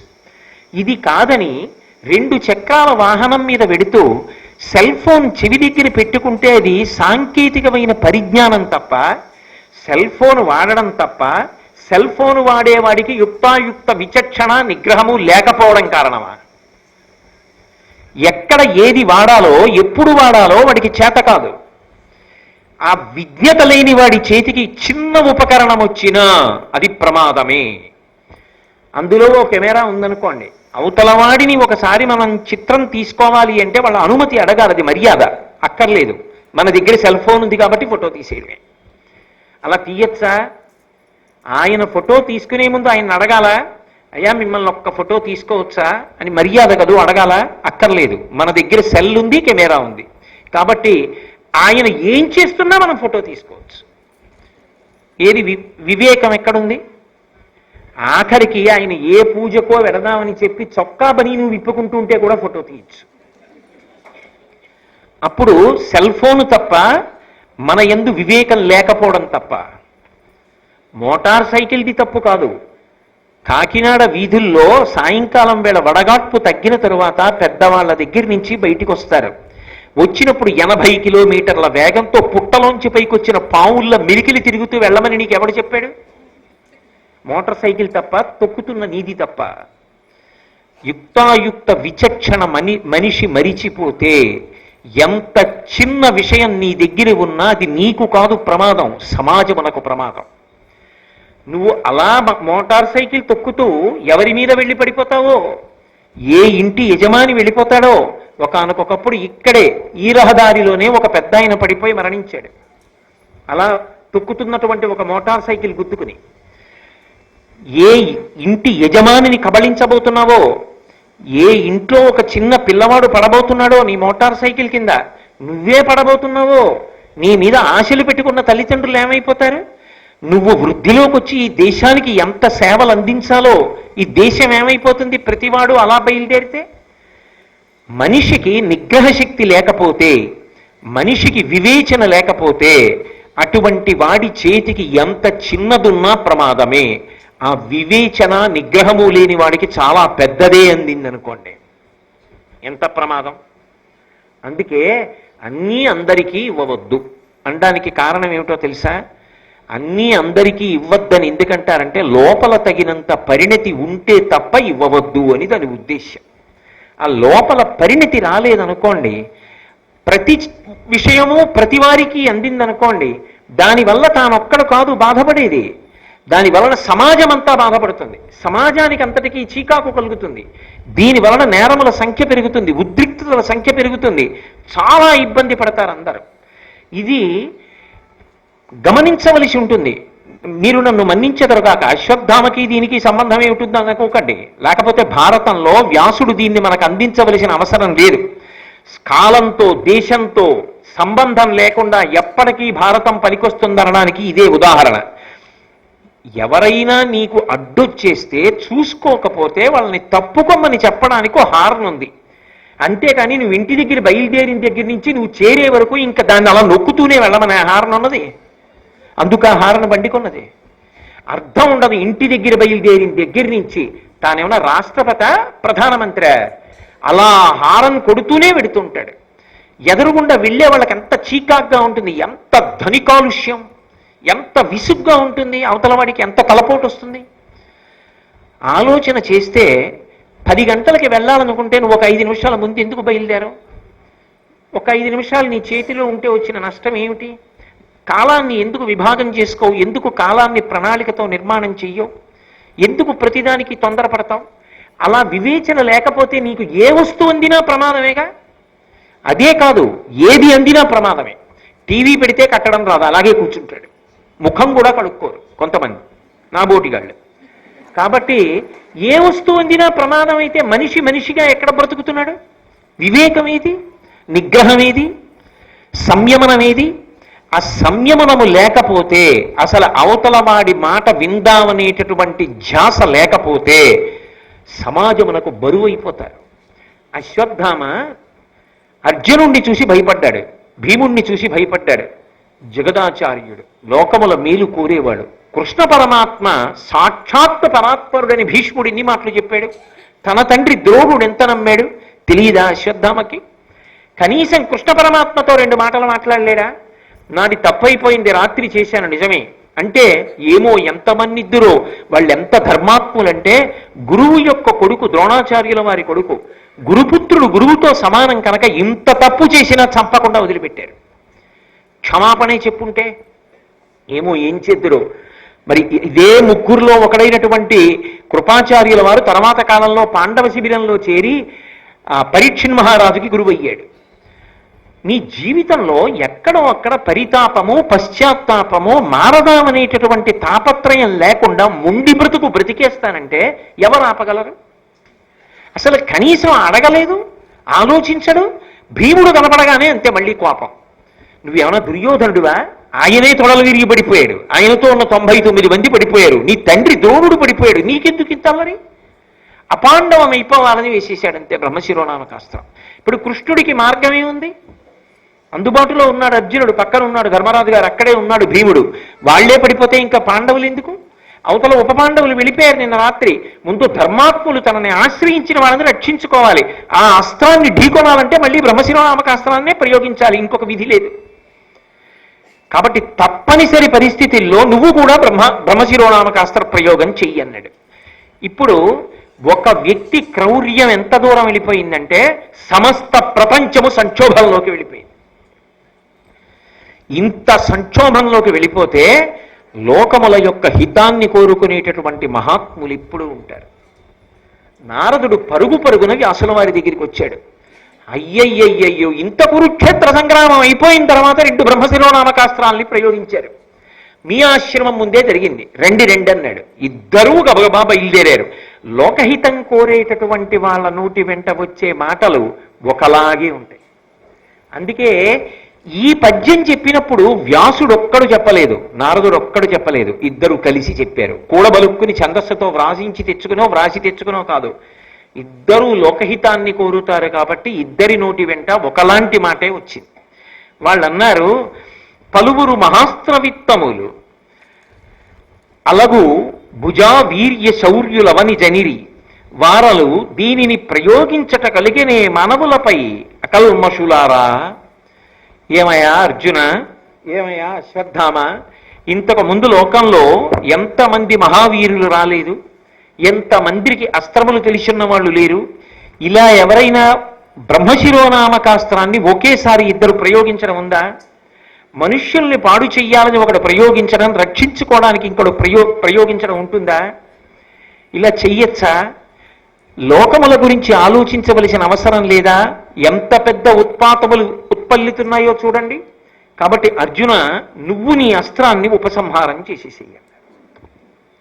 ఆయన పరమధర్మాత్ముడు. నిజానికి బ్రహ్మశిరోనామకాస్త్రాన్ని ఒకసారి ప్రయోగించిన తరువాత వెనక్కి తీశారనుకోండి, ఉపసంహారం చేస్తే దానికి తగిన ఆహారం దొరకలేదు కాబట్టి ఎవరు ప్రయోగించి ఉపసంహారం చేశాడో వాడి తల బదలు కొట్టేస్తున్నది. కాబట్టి ఇప్పుడు ఎవరికి ప్రమాదం? అర్జునుడికి ప్రమాదం. కృష్ణుడు ప్రయోగించమన్నాడు, వ్యాసుడు నారదుడు ఉపసంహారం చేయమన్నారు. అర్జునుడు ఏం ఆలోచించాడంటే, నేను లోకముల యొక్క ప్రయోజనం కోసం పెద్దలైనటువంటి వ్యాస నారదాదుల యొక్క మాట మన్నించి ఉపసంహారం చేస్తున్నాను. అది నన్ను ఎందుకు అపకారం చేస్తుంది? దాని లక్షణం అది కావచ్చు, కానీ విశాల ప్రయోజనము కొరకు నేను నిలబడినప్పుడు, పెద్దల మాట ఆదరించినప్పుడు అది నన్ను చెరకడానికి వీల్లేదు. కాబట్టి ఆయన ఉపసంహారం చేశాడు. ఆశ్చర్యం ఏమిటంటే అది అర్జునుణ్ణి ఏమీ చెయ్యకుండా శాంతించింది. శాంతిస్తే వెంటనే ఒక విషయం అన్నారు సౌప్తిక పర్వంలో, తపమును బ్రహ్మచర్యమును దానము సత్యము కల్గు ఆ సురాధిపతనయుండు తక్క సముదీర్ణముగా నిగిడించి అమ్మహోగ్రపు మహితాస్త్రముండ్లుకును రాదు మగుడ్పడగా అట్టి భంగి భూమిపతులు కాదు దేవతలు మేకొన్న జాలరు కౌరవీశ్వర. సంజయుడు చెప్తున్నాడు ధృతరాష్ట్రుడితోటి, నిజానికి దేవతలు కూడా ఇటువంటి అస్త్రాన్ని ప్రయోగిస్తే ఇక ఉపసంహారం చేయలేరు. అర్జునుడు చెయ్యగలిగాడు అంటే, చేసి బ్రతకగలిగాడు అంటే ఆయన చేసినటువంటి తపస్సు. తపస్సు అన్న మాటకి నేను అర్థం చెప్తున్నాను కదా, నిన్నటి నుంచి చెప్తున్నాను, ధర్మమునందు అనురక్తి. ఆయన ధర్మానురక్తి, ఆయనకి పెద్దల పట్ల ఉన్న గౌరవం, బ్రహ్మచర్యమును ఇంద్రియములను నిగ్రహించగలిగినటువంటి శక్తి, దానము, ఏ ప్రయోజనాన్ని అపేక్షించకుండా ఇతరుల యొక్క సంతృప్తి కొరకు, సంతోషము కొరకు, సమాజ హితము కొరకు తాను త్యాగం చెయ్యడం, తాను విడిచిపెట్టడం తన దగ్గర ఉన్నదాన్ని. అటువంటి దానము, సత్యము, ఒక మాట అంటే దానికి కట్టుబడి ఉండగలగడం, అటువంటి సత్యము కలిగినటువంటి ఆ సురాధిపతనయుడు దక్క, సురాధిపుడైనటువంటి ఇంద్రుని యొక్క కుమారుడైనటువంటి దేవేంద్రుడు తక్క ఇలా బ్రహ్మశిరోనామకాస్త్రాన్ని ఉపసంహారం చెయ్యడం అనేటటువంటి ప్రక్రియ అన్యులకు సాధ్యమే. ఎవరైనా చేయగలరా? దేవతలు కూడా చెయ్యలేరు. కాబట్టి ఇప్పుడు అర్జునుడు ఉపసంహారం చేశాడు. చేసి గబగబా వ్యాసుల వారి దగ్గరికి వెళ్ళి ఒక మాట అన్నాడు, అయ్యా మీరు పెద్దలు, పూజ్యులు, మా వంశమునకంతటికీ పెద్దవారు, మీరు చెప్పారు, నేను ఉపసంహారం చేశాను, కానీ అశ్వత్థామ ఉపసంహారం చేయలేదు, అపాండవమని కోరాడు. కాబట్టి ఆ అస్త్రం మా అన్నదమ్ముల మీద పడిపోయి చెనకుతుంది. కాబట్టి దయచేసి మీరు ఇదే మాట అశ్వత్థామకి చెప్పి ఉపసంహారం చేయించండి అన్నాడు. అంటే అశ్వత్థామ వంక తిరిగాడు. తిరిగి వ్యాసుల వారు ఒక మాట చెప్పారు. సాధారణంగా మహాభారతంలో వ్యాసుడు ఒక మాట చెప్తే కాదని ఉన్నటువంటి వాళ్ళు మీకు ఇప్పటి వరకు కనపడలేదు కదా, ఇది మొదటిసారి. అశ్వత్థామ వంక తిరిగి ఉపసంహారం చేయమని ఒక మాట చెప్పాడు. నువ్వు ఉపసంహారం చేసేసి నీ తలలో ఉన్నటువంటి రత్నం ఉన్నదే, నీకు పుట్టుకతో వచ్చిన రత్నం, అది తీసి అర్జునుడికి ఇచ్చేసేయి, నువ్వు బ్రతికిపోతావు. నిన్ను చంపరు వాళ్ళు. నువ్వు చేసినటువంటి తప్పు అంతా ఇంతటిది కాదు, అంత క్రూరమైన తప్పు చేశావు, అసలు చంపేయాలి నిజానికి. కానీ వాళ్ళు చంపరు. ఎందుకు చంపరో తెలుసా? వాళ్ళు ధర్మాత్ములు. నువ్వు గురుపుత్రుడివి, ద్రోణాచార్యుల వారి కొడుకువి, ద్రోణుడు వాళ్ళ గురువు. గురుపుత్రుడికి గురువుకి గురుపత్నికి అభేదం. కాబట్టి గురుపుత్రుణ్ణి చంపడం గురువుని చంపడంతో సమానం. కాబట్టి నిన్ను వాళ్ళు చంపరు, ఆ పాతకానికి వాళ్ళు ఒడిగట్టారు. నీ శిరోరత్నాన్ని వాళ్ళకి ఇచ్చేసేయి, నీ అస్త్రాన్ని ఉపసంహారించి అంటే ఆయన అన్నాడు, ఏ పాండవులకి రత్నాలు తక్కువ? కౌరవుల్ని ఓడించారుగా, దుర్యోధనుడిని పడగొట్టాడుగా భీముడు తొడలు విరగ్గొట్టి. దుర్యోధనుడి దగ్గర రత్నాలన్నీ కూడా ఇప్పుడు పాండవులేగా తీసుకుంటారు. ఇన్ని రత్నాలు దోచుకున్న వాళ్ళకి దోచుకున్నారట వాళ్ళు. ఇన్ని రత్నాలు దోచుకున్న వాళ్ళకి నా రత్నం ఒక్కటి తక్కువైందా, ఇదొక్కటి ఎందుకు ఇవ్వాలి అని తను బ్రతకడం కష్టం కదా మరి ఇవ్వకపోతే. అందుకని రత్నాన్ని తీసి వ్యాసుడి చేతిలో పెడుతూ ఒక మాట అన్నాడు, మనస్త్రంబు పాండవేయ రాగపాత్ర గర్భములకు హానిగా వించి సంతృప్తి పొందితా ప్రశాంతి పొందుగాక. నేను నా రత్నం ఇచ్చేస్తున్నాను, కానీ ఎంత కాపట్య బుద్ధితో మాట్లాడాడో చూడండి. ఆయన అన్నాడు, నేను వదిలిన అస్త్రం ఉందే, ఇది నేను అర్జునుడిలా ఉపసంహారం చేయలేను, అంత తపస్సేది, ఆ సత్యమేది, ఆ నిష్కల్మషమైన బుద్ధేది. అందుకని వెనక్కి తీయలేడు, వెనక్కి తీస్తే తల పగిలిపోతుంది. అందుకని మదస్త్రంబు పాండవేయ రాగ పాత్ర గర్భములకు హానిగా వించి సంతృప్తి పొంది తా ప్రశాంతి పొందుగాక. అంటే ఆయన ఉద్దేశ్యం ఏమిటంటే, పాండవేయ రాగ పాత్ర గర్భంబులు అన్న మాటకు అర్థం, పాండవులు తమ తమ భార్యల యందు సంతానమును కలడానికి చేసిన ప్రయత్నమునందు ఏ ఏ భార్యలు గర్భములు ధరించి ఉన్నారో ఆ భార్యల యొక్క గర్భములన్నీ విచ్ఛిన్నమైపోవాలి, గర్భస్రావం అయిపోవాలి. ఒక్క పాండవుల యొక్క భార్యలే కాదు, ద్రౌపదీదేవి ఒక్కతే కాదు, ద్రౌపదీదేవి కొడుకుల్ని చంపేశాడు ఎలాగో నిన్న రాత్రి. ఇక మిగిలిన వాళ్ళు ఎవరు అంటే అర్జునుడికి ద్రౌపది కాకుండా భార్య ఉంది, ఉలూపి మొదలైన వాళ్ళు. అలాగే ధర్మరాజుకున్నారు, భీముడికున్నారు, అర్జునుడికున్నారు. వీళ్ళందరి యొక్క భార్యల గర్భములు నశించిపోవుగాక. అంతేకాదు పాండవేయ రాగ గర్భములు కదా, అందుకని చెప్పి వీళ్ళ పిల్లలకి ఎవరైనా పెళ్ళైన వాళ్ళు ఉంటే ఆ పెళ్ళైన వాళ్ళ భార్యలు ఎవరైనా కడుపుతూ ఉంటే అంటే పాండవుల యొక్క కోడళ్ల గర్భములు నశించుగాక. పాండవుల భార్యల గర్భం పోయిందనుకోండి, అది వాళ్ళ వరకే బాధ. వాళ్ళ కోడలు గర్భం పోయిందనుకోండి, కొడుకు చెయ్యని తప్పుకి కోడలు చెయ్యని తప్పుకి కొడుకు కోడలు శిక్ష పొంది, అందున కోడలు నా కడుపున బిడ్డ పుట్టబోతున్నాడు, వాడిని ఎత్తుకుంటాను ఆడిస్తాను అని ఆనందపడిపోయి అంతకుముందు మామగారితో మాట్లాడిన కోడలు, అత్తగారితో మాట్లాడిన కోడలు, మురిసిపోయిన కోడలు మామగారి మీద పగతో ఎవడో దుర్మార్గుడు చేసిన పనికి గర్భస్రావమైపోతే ఆ బాధ మామగారికి ఎంతగా ఉంటుంది. నిద్రపోతాడా? ఎంత గుచ్చుకుంటుంది. ఆ బాధకి గుండెపోటు వచ్చి చచ్చిపోయిన ఆశ్చర్యం లేదు కాదు. సున్నిత హృదయాలకు ఆ బాధ అలా ఉంటుంది. ఇంత బాధ పెట్టాలి పాండవుల్ని. అది అశ్వత్థామ యొక్క క్రౌర్యం. దానికి ఏమైనా అర్థం ఉందా? ఎవరైనా క్షమిస్తారేమో, పాండవులైనా క్షమిస్తారేమో, కృష్ణ పరమాత్మ క్షమిస్తాడా ఆ నేరాన్ని? తప్పుకోగలడా? ఎక్కడికి పారిపోయి తప్పుకుంటాడు? కాబట్టి పాండవేయ రాగ గర్భంబులను హానిగావించి సంతృప్తి పొందితా ప్రశాంతి పొందుగాక. పాండవుల భార్యలు ఎక్కడ గర్భంతో ఉన్నా గర్భములు స్రావమైపోవాలి. పాండవుల బిడ్డల యొక్క భార్యలు ఎక్కడ గర్భంతో ఉన్నా గర్భములు పోవాలి, కోడళ్ల గర్భములన్నీ పోవాలి. అంటే పాండవులు మిగలాలి, పాండవుల వంశం మిగలడానికి వీల్లేదు. అప్పుడు వాళ్ళు ఏమవుతారు? ఎందుకు చేసినట్టు ఈ యుద్ధం అంతా? ఎవరి కోసం చేసినట్టు? ఎవరి కోసం అంతకాలం కష్టపడినట్టు? ఎవరిని చూడాలని ఒక వయసు వచ్చిన తరువాత తాపత్రయపడతారో వాళ్ళు పెద్దవాళ్ళు అయ్యారుగా. ఇక వాళ్ళకి మనవల్ని చూడాలని ఆనందపడే వయసు కదా. ఆ సమయమునందు మనవలకి ప్రమాదం ఏర్పడి గర్భస్రావం అయిపోతే ఇక గర్భములే రావంటే తట్టుకోగలరా? మానసికంగా అది ఎంత పెద్ద శిక్ష పాండవులకు. అది ఆయనకి సంతోషం. ఇది ఆయన మనసులో ఉద్దేశం. పాండవుల భార్యలు, పాండవుల కొడుకుల భార్యలు, పాండవులకి ఇంకా మనవలు ఏమైనా ఉంటే వాళ్ళ భార్యల యొక్క గర్భములు కూడా విచ్ఛిన్నమైపోవుగాక, అపాండవమగుగాక. అప్పుడు నా అస్త్రము తృప్తి పొందుగాక. ఉపసంహారం చేయి. నాకు కుదరదు. ఎవరు ఈ మాట అంటున్నవాడు? అర్జునుడు ఉపసంహారం చేశాక కూడా. అసలు నిజానికి ఏమైనా తప్పు ఉందా అర్జునుడిది? ఏమైనా తప్పు ఉందా పాండవులది? ఏమైనా వాళ్ళు చేసిన తప్పు కనపడుతోందా? ఏ తప్పు లేకపోయినా, వాళ్ళు చేసిన తప్పు లేకపోయినా వాడికి అనిపించింది వీళ్ళు తప్పు చేశారని. వాడికి అనిపించింది కాబట్టి శిక్ష వేసేశాడు. ఎంత దారుణం! ఎవ్వరూ పట్టించుకోకపోవచ్చేమో, పరమేశ్వరుడు మాత్రం పట్టించుకోకుండా వదిలిపెట్టాడు కాదు. అదే జరుగుతుంది. కాబట్టి ఇప్పుడు ఈ మాట అన్న తర్వాత వ్యాసుల వారు చటుక్కుని అందుకున్నారు. అందుకని ఆయన అన్నారు, అనవిని కృష్ణద్వైపాయనుడు అట్టులు చేయుము ఒంటి కాసపడకుమి అని పలుక, అప్పలుకంగనియను తన పలుకు తప్పుగా అతడు మదిన్.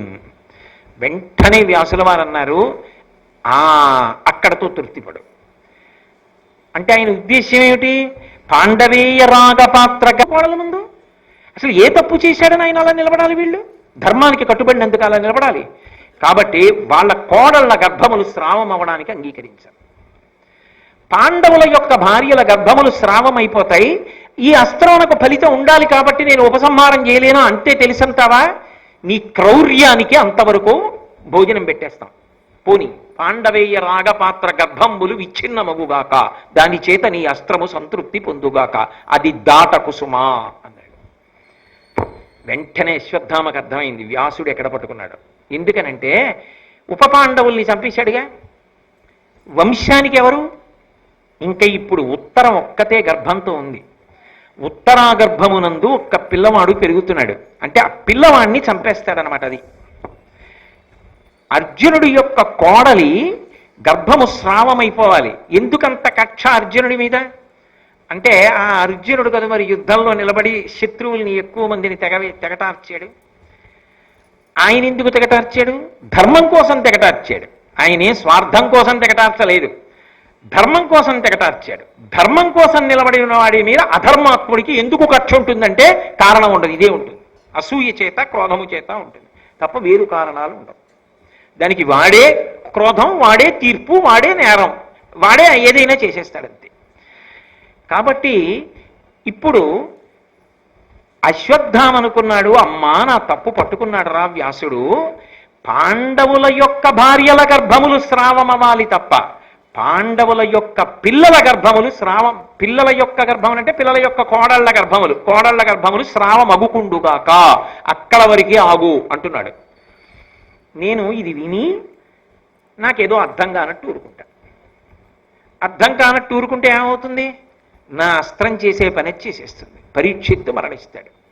ఉత్తరాగర్భాన్ని కూడా చెనకేస్తుంది. ఎందుకంటే నా సంకల్పం ఏమిటి? అస్త్రం ఎవడు ప్రయోగించాడో వాడిది సంకల్పం, మార్చట్లేదు సంకల్పాన్ని. పాండవేయ రాగ గర్భములు అన్న మాటకు అర్థం అర్జునుడి యొక్క కోడలి గర్భము కూడా నశించిపోవాలి. నేను దానికే కట్టుబడుతున్నా. పైకి వ్యాసుడు చెప్పింది నాకు అర్థం కానట్టు ఉంటానంతే. అది మూర్ఖత్వం అంటే. వాడు వినడు. నిజంగా వాడికి తెలియదు అనుకుంటున్నారా మీరు? వాడికి తెలుసు ఇందులో తప్పు లేదని, కానీ వాడు తప్పు ఉన్నట్టుగా వాదిస్తాడు, తప్పు ఉన్నట్టుగా మాట్లాడతాడు. ఎందుకంటే వాడికి క్రౌర్యం ఉన్నది, మౌఢ్యం ఉన్నది, రాక్షసత్వం ఉన్నది. అంతే అశ్వత్థామతత్వం. కాబట్టి ఇప్పుడు వ్యాసుడి మాటని అర్థం చేసుకున్నట్టు కాకుండా అర్థం కానట్టు ఊరుకొని ఉత్తరాగర్భము నశించిపోవాలని మనసులో సంకల్పం చేశాడు. అంటే ఇది మానసికంగా ఒక పెద్ద శిక్ష వేయడానికి సిద్ధపడుతున్నాడు. పాండవులు ఉండాలి, ఉత్తరాధికారులు లేని దేనికి చేసినట్టు యుద్ధం? ఉత్తరాధికారులు లేకుండా చేయాలి.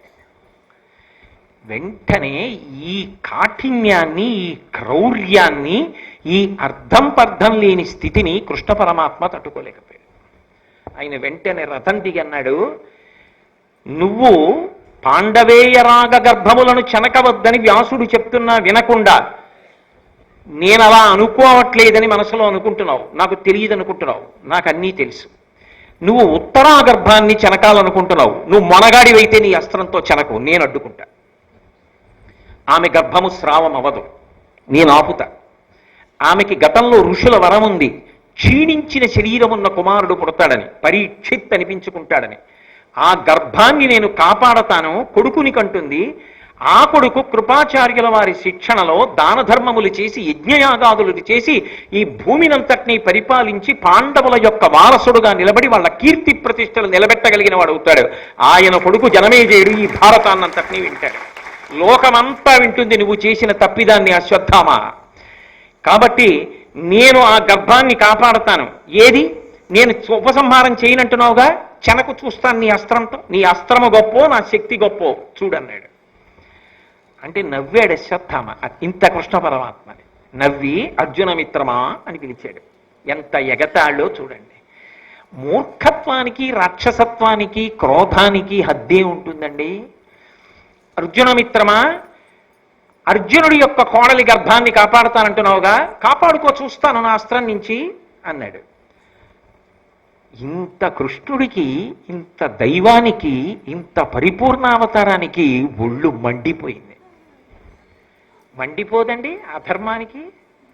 మండిపోయి ఆయన అన్నాడు, నువ్వు ఒళ్ళు మండిపోయి తగలబడిపోతున్నంత బాధతో 3000 సంవత్సరములు ఈ భూమి మీద నిస్సహాయుడిగా తిరుగు. చిరంజీవిత్వం ఉందిగా, అలా అనుభవించా చిరంజీవిత్వాన్ని. 3000 సంవత్సరములు నిస్సహాయుడవై ఉండాలి. నీ ఒళ్ళంతటి నుంచి కూడా దుర్గంధభూయిష్టమైన నెత్తుటి కంపు వస్తూ ఉండాలి. ఆహారము దొరకక మండిపోతున్న ఒంటితో 3000 సంవత్సరములు ఏకాకివై తిరుగువు అన్నాడు. నేను కాపాడతానో లేదో పరీక్షిత్తుని చూసుకో, తిరుగుతుంటావుగా, చూడు కాపాడతానో లేదో. నువ్వు అక్కడ అలా తిరుగుతుంటావు, ఇక్కడ పరీక్షిత్తు రాజ్యం చేస్తాడు, నీ అస్త్రం ఏమవుతుందో చూద్దుగానే అన్నాడు. భాగవతంలో చెప్పారుగా.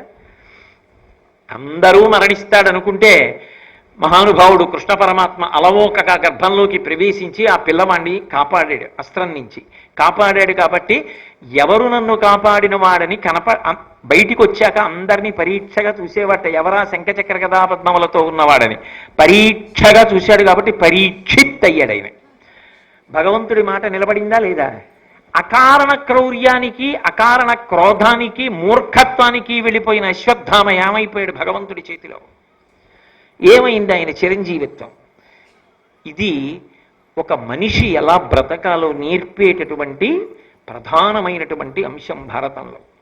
వెంటనే వ్యాసుడు అన్నాడు, కృష్ణ పరమాత్మ ఏ శాపవాక్కునిచ్చానో ఆ శాపవాక్కు పరిపూర్ణంగా నీకు తగినదేరా బ్రాహ్మణాథమా, నువ్వు అలాగే బ్రతుకు అన్నాడు. వ్యాసుడు ఏం చేశాడండి మధ్యలో? ఇప్పటి వరకు మీరు భారతంలో వ్యాసుడి గౌరవాన్ని విన్నారు. అశ్వత్థామ వ్యాసుడి వంక తిరిగి అన్నాడు, ఇక పైన నీకు కూడా శాపం ఇస్తున్నాను. తగుదురమ్మా అని వచ్చి మొట్టమొదట నువ్వే కదా పెద్దరికం మొదలుపెట్టావు, నీకు శాపం ఇస్తున్నాను, నువ్వు మనుష్యులందరిలో ఉండు అన్నాడు. నేను ఉంటాను అన్నాడు. క్రౌర్య రూపం అశ్వత్థామ. మనుష్యుల యందు మంచి మాట, తత్వ సంబంధమైనటువంటి విశేషం, ఇతరుల మనసుకి శాంతి పొందేటట్టుగా వకారయకార సకారములతో కలిసి అమృతతత్వమైనటువంటి భగవత్ సంబంధమైన విశేషములను వాక్కులుగా వాయురూపంగా చెప్పగలిగినటువంటి తత్వం వ్యాసతత్వమై అందరి యందు నిలబడింది. అందుకే ఇప్పటికీ ఏ పండితుడు పీఠం పెట్టి చెప్పినా దాన్ని వ్యాసపీఠము అంటారు. వ్యాసపీఠం అయింది. అందుకే వ్యాస పౌర్ణమి, గురు పౌర్ణమి అని వ్యాస పౌర్ణమి నాడు వ్యాసుడికి నమస్కరించి గురువులందరిలో కూడా వ్యాస భగవానుణ్ణి చూసి నమస్కారం చేస్తారు. అందుకని అశ్వత్థామ శాపం ఇచ్చినా మహాత్ములను అది ఏ విధంగా చెనకుతుంది కనుక ఆయనకి జరిగే నష్టం ఏమిటి? కానీ అసలు ఆయన క్రౌధానికి ఇష్టమైనటువంటి నెత్తుటి కంపు ఒంటికి కడుతుండగా నిస్సహాయుడై తిరిగాడు. దీనివల్ల ఏమైందంటే ప్రాణులను చంపడానికి అస్త్రప్రయోగం చేశాడు. పాండవులు మానసికంగా ఏడవడానికి కావలసినంత ప్రణాళిక వేసి పెద్ద తప్పు చేశాడు. మరి కొడుకుల్ని చంపాడుగా, దానివల్ల వాళ్ళు మానసికంగా బాధపడ్డారుగా. మానసికంగా శారీరకంగా కూడా బాధపడడానికి యోగ్యమైన రీతిలో శాపం ఇచ్చాడు. 3000 సంవత్సరములు ఒళ్ళు మండిపోతుండగా తిరగాలి. కాలిపోతున్న ఒంటిలా ఉంటుంది. 3000 ఏళ్ళు తిరగాలి. శరీరానికి బాధేనా? నిస్సహాయుడు, రక్తపు కంపు మానసికంగా బాధేనా? ఈ రెండు ఎవరి పట్ల చెయ్యాలనుకున్నామో ఆ రెండు నీకు అన్వయమగుగాక. కృష్ణుడు అందుకు చెప్పించాడు, వ్యాసుడు తథాస్తు అన్నాడు. ఇలా సౌప్తిక పర్వంలో ఒకానొకప్పుడు వ్యాసుడు, కృష్ణుడు, నారదుడు వచ్చి ఆపితే తప్ప కొంత జరగవలసిన నష్టం జరిగిపోయిన తరువాత మాత్రమే లోకములను కాపాడగలిగినంత భయంకరమైన స్థితి ఒక్క వ్యక్తికి ఉన్నటువంటి మౌఢ్యం వల్ల ఏర్పడింది. ఇది వ్యాస భగవానుడు సాధించినటువంటి పరమోత్కృష్టమైన విజయం. ఎందుకండి అంటే తాను శాపం పొందినా కూడా చటుక్కున అశ్వత్థామ హృదయాన్ని గ్రహించి పాండవుల కోడళ్ళకి అన్వయం అవ్వదు అని ఆపాడు. కృష్ణుడు గ్రహించి నేను కాపాడతాను అని పరీక్షిత్తుని కాపాడాడు. ఇది వ్యాసుడు చేసినటువంటి అనితర సాధ్యమైనటువంటి మహాప్రయోజనం భారతంలో. దానికోసం శాపాన్ని పొందడానికి కూడా ఆయన వెనకడుగు వేయలేదు. అంటే లోకహితం కోసం అవసరమైతే తాను శాపవాక్కుని పొందాడు. అంతటి మహనీయుడు వ్యాసుడు. అటువంటి వ్యాసుడికి నమస్కరించకుండా ఉండడం సాధ్యమా? అటువంటి వ్యాసుడి పేరెత్తేటప్పటికి గౌరవించకుండా నిలబడగలమా భారతీయులం? అంతటి మహితాత్ముడు వ్యాసుడు. అటువంటి వ్యాసుడు మళ్ళీ స్త్రీ పర్వంలో కనపడతాడు. మళ్ళీ స్త్రీ పర్వంలో ఎక్కడ కనపడతాడు అంటే ఆ కురుక్షేత్ర సంగ్రామ భూమి యందు దుర్యోధనుడితో సహా అందరూ మడిసిపోయారు.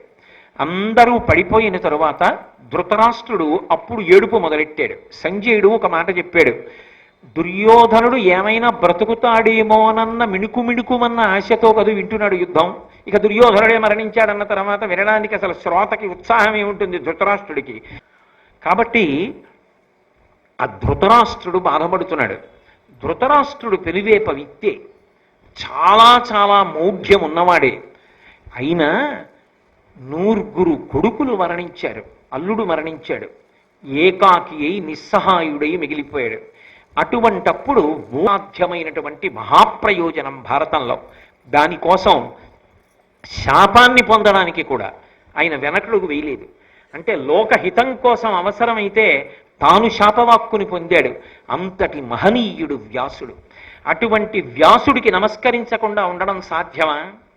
అటువంటి వ్యాసుడి పేరెత్తేటప్పటికి గౌరవించకుండా నిలబడగలమా భారతీయులం?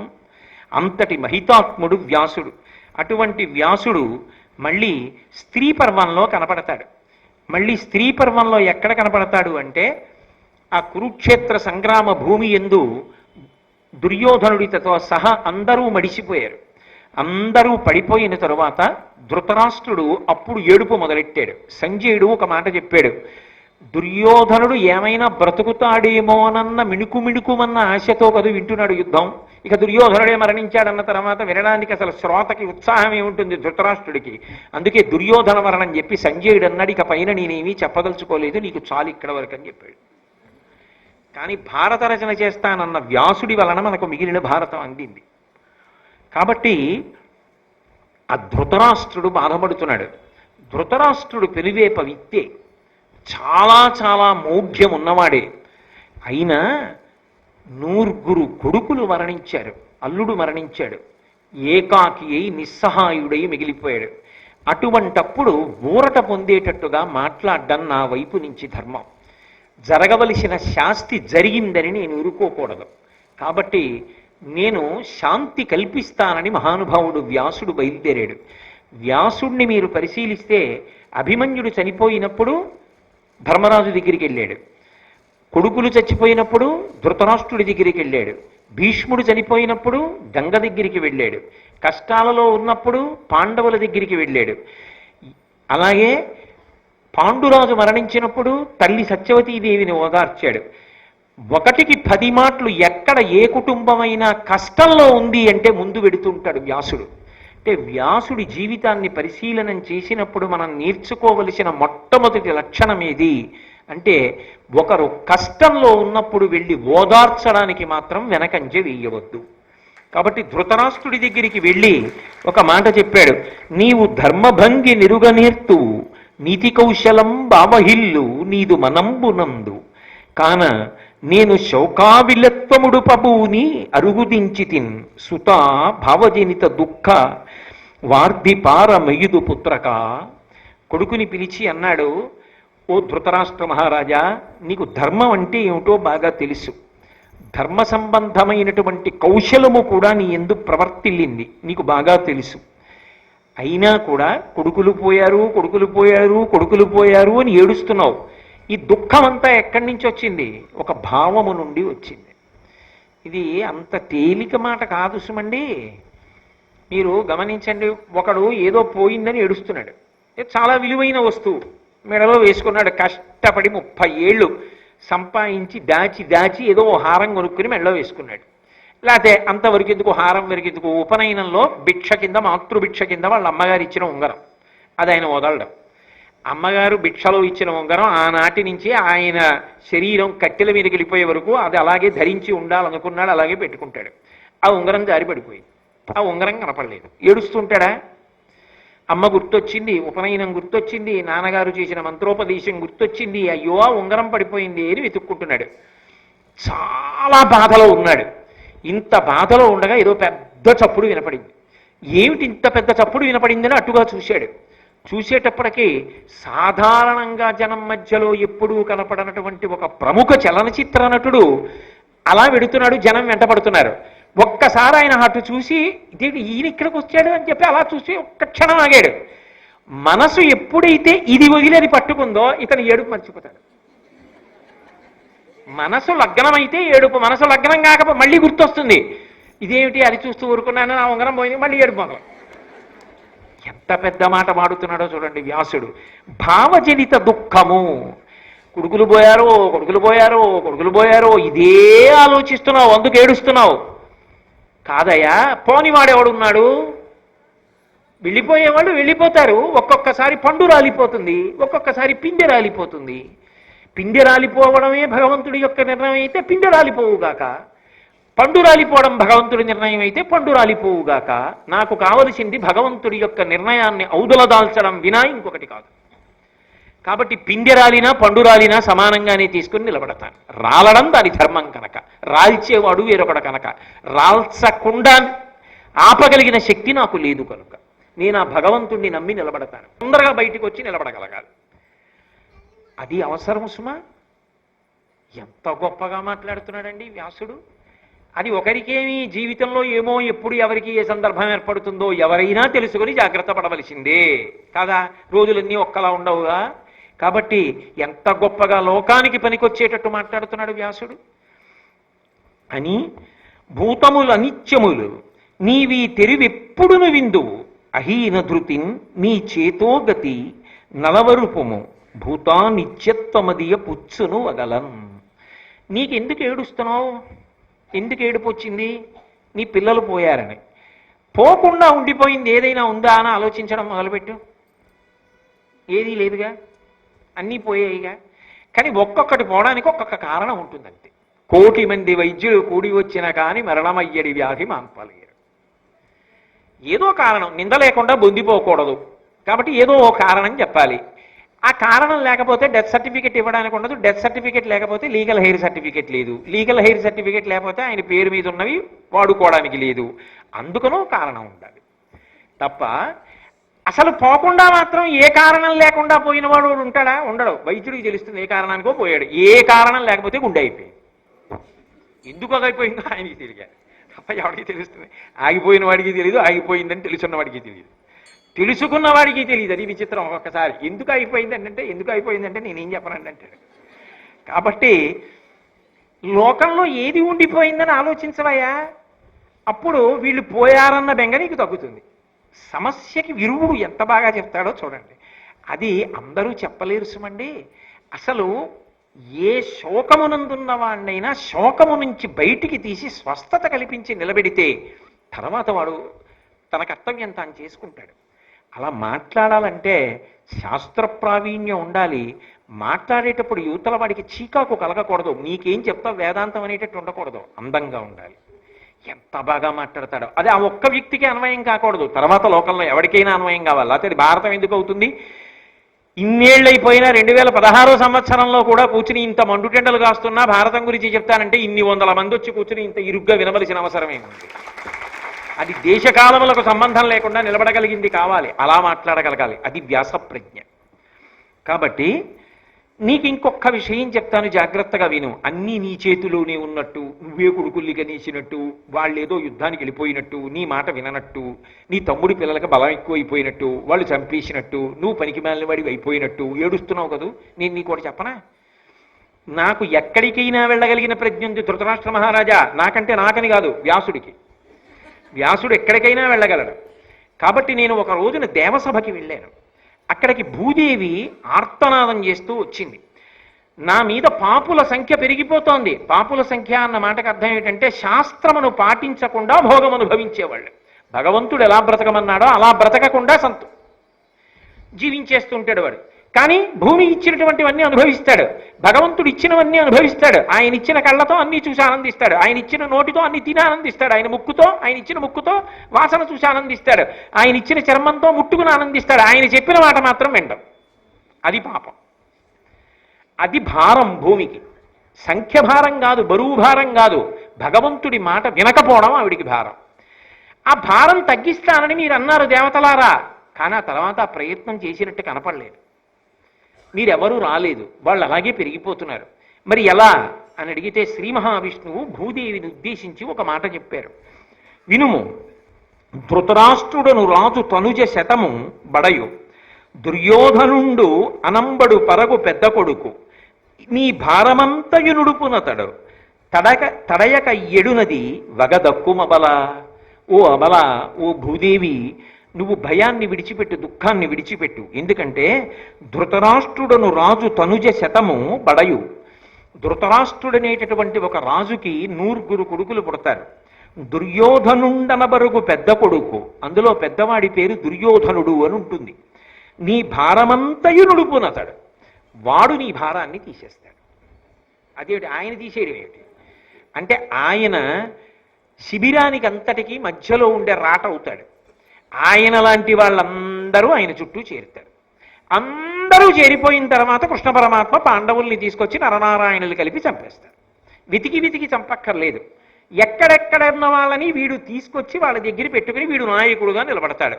అప్పుడు వాణ్ణి వాడితో ఉన్న వాళ్ళని కలిపి చంపేస్తాను. నేను వస్తాను. అప్పుడు నాతో అర్జునుడు కూడా ఉంటాడు, నరనారాయణులం అవతారంగా వస్తాం. కాబట్టి నిజానికి చంపడానికి మొదటి కారణం ఎవడు? ఆ దుర్యోధనుడు. పాపం వాడు చేస్తాడు ఆ ఉపకారం. అందరినీ తీసుకొచ్చి వాడి దగ్గర పెట్టుకుంటాడు, మేము వచ్చి చంపేస్తాం. కాబట్టి నువ్వేమి బెంగ పెట్టుకోవద్దు. అలా ఆ దుర్యోధనుడి కారణంగా ఓ భూదేవి ఈ భూభారం అంతా కూడా తొలగిపోతుంది అని చెప్పి, ఆ దుర్యోధనుడికి కొన్ని లక్షణాలు ఉంటాయి. ఒరుల యున్నతి సైరింపనోపడు, అధిక బలుడు, క్రోధి, శూరత్వ సంపన్న బుద్ధి, బుద్ధి చెప్పిన వినియడు ప్రొడగాడు, కాన వైరంబు విడువడు కౌరవేంద్ర. నీ కొడుకుకుండే లక్షణం ఏమిటో తెలుసా? కలిపురుషుని యొక్క అంశలో వస్తాడు. అందుకే అతడు ఇంకొకడు బాగుపడితే చూడలేడు. వాడికి ఎప్పుడూ వాడు తన పని తాను చేసుకోడు. ఎవడైనా బాగుపడుతున్నాడా అని చూస్తూ ఉంటాడు, వాడు బాధపడుతూ ఉంటాడు. దానికి అసూయతో ఉంటాడు. అక్కడి నుంచి ఇంకా మిగిలిన దుర్లక్షణాలన్నీ బయటకు వస్తుంటాయి. కాబట్టి ఒరుల యున్నతి సైరింపనోపడు, అధిక బలుడు, ఒంటిని చూస్తే చాలా బలం, క్రోధి, అపారమైన కోపం, శూరత్వ సంపన్న బుద్ధి, ఎప్పుడూ మనసులో శౌర్యంతో ఏదో చెయ్యాలనే ఆలోచన, బుద్ధి చెప్పిన వినియడు ప్రొడగాడు. ఎవరైనా బుద్ధి చెప్పినా వినడం, వాడికి తట్టదు, ఒకటి చెప్తే వినడం. చాలు, ఆ రెండు లక్షణాలు ఉంటే చాలు సర్వనాశనం అయిపోవడానికి. కాన వైరంబు విడువడు కౌరవేంద్ర. కాబట్టి శత్రుత్వాన్ని మాత్రం వదిలిపెట్టాడు. అందుకే కృష్ణుడు చెప్తే వినలేదు, సంజయుడు చెప్తే వినలేదు, ఎవరు చెప్పినా వినలేదు. ఆఖరికి వ్యాసుడే వచ్చి చెప్పినా వినలేదు. చచ్చిపోయే వరకు పగతోటే ఉన్నాడు. మరి ఇప్పుడు నేను ఎలా బ్రతుకుతాను? ఇంత బ్రతికి 100 కొడుకులు చచ్చిపోయిన తర్వాత కళ్ళు లేని వాడిని ధర్మరాజు పెట్టిన అన్నం తిననా? ఆ ధర్మరాజు నన్ను సూటి పోటీ మాటలు అనడా? భీముడు అనడా? వాళ్ళ దగ్గర ఎలా బ్రతుకుతానని బెంగ పెట్టుకున్నావా? నీ యందు దుర్బుద్ధి ఉందేమో కానీ రాజా, ధర్మరాజు యందు లేదు. ధర్మరాజు నిన్ను కన్న తండ్రిలా చూస్తాడు. కాబట్టి నేను చెప్పిన మాట విను. కావున నీదశ నాతనికిన్ విముఖత్వము కలగదు, భక్తిమి ఇంత వినయం వినయం, కొనియాడుట తప్పదు కాంచద వాతనిపై నీవును నెయ్యము, కౌరుణికత్వము నిక్కొన తమ్ములు అవ్విభుండు వేవుర పెట్టుగా సంతతి కల్మియ నీమది నిల్పిమో పెంపొలయన్. ఓ ధృతరాష్ట్ర మహారాజా, కొడుకు పోయాడు, ఆ కొడుకు యొక్క తమ్ముళ్ళు పోయారు, అయ్యో 100 కొడుకులు పోయారని ఏడవడం కన్నా నీ మాట కాదనడు ధర్మరాజు. కన్న తండ్రిలా చూస్తాడు, పరమ వినయంతో నీ దగ్గర ప్రవర్తిస్తాడు. ఆ 5 అన్నదమ్ముల్లో 1000 మంది కొడుకుల్ని చూసుకో. నీ కొడుకు దుర్యోధనుడు నిన్ను సుఖపెట్టిన కన్నా సుఖపెట్టగలిగిన కొడుకు ధర్మరాజు. అతని ఎడల కారుణ్యంతో ప్రవర్తించు, నా కొడుకు అన్న భావన పొందు, సంతోషంగా జీవించు అని మంచి మాటలు చెప్పాడు. చెప్పిన తరువాత ఈ పాండవులు హస్తినాపురంలో ఉన్నారు.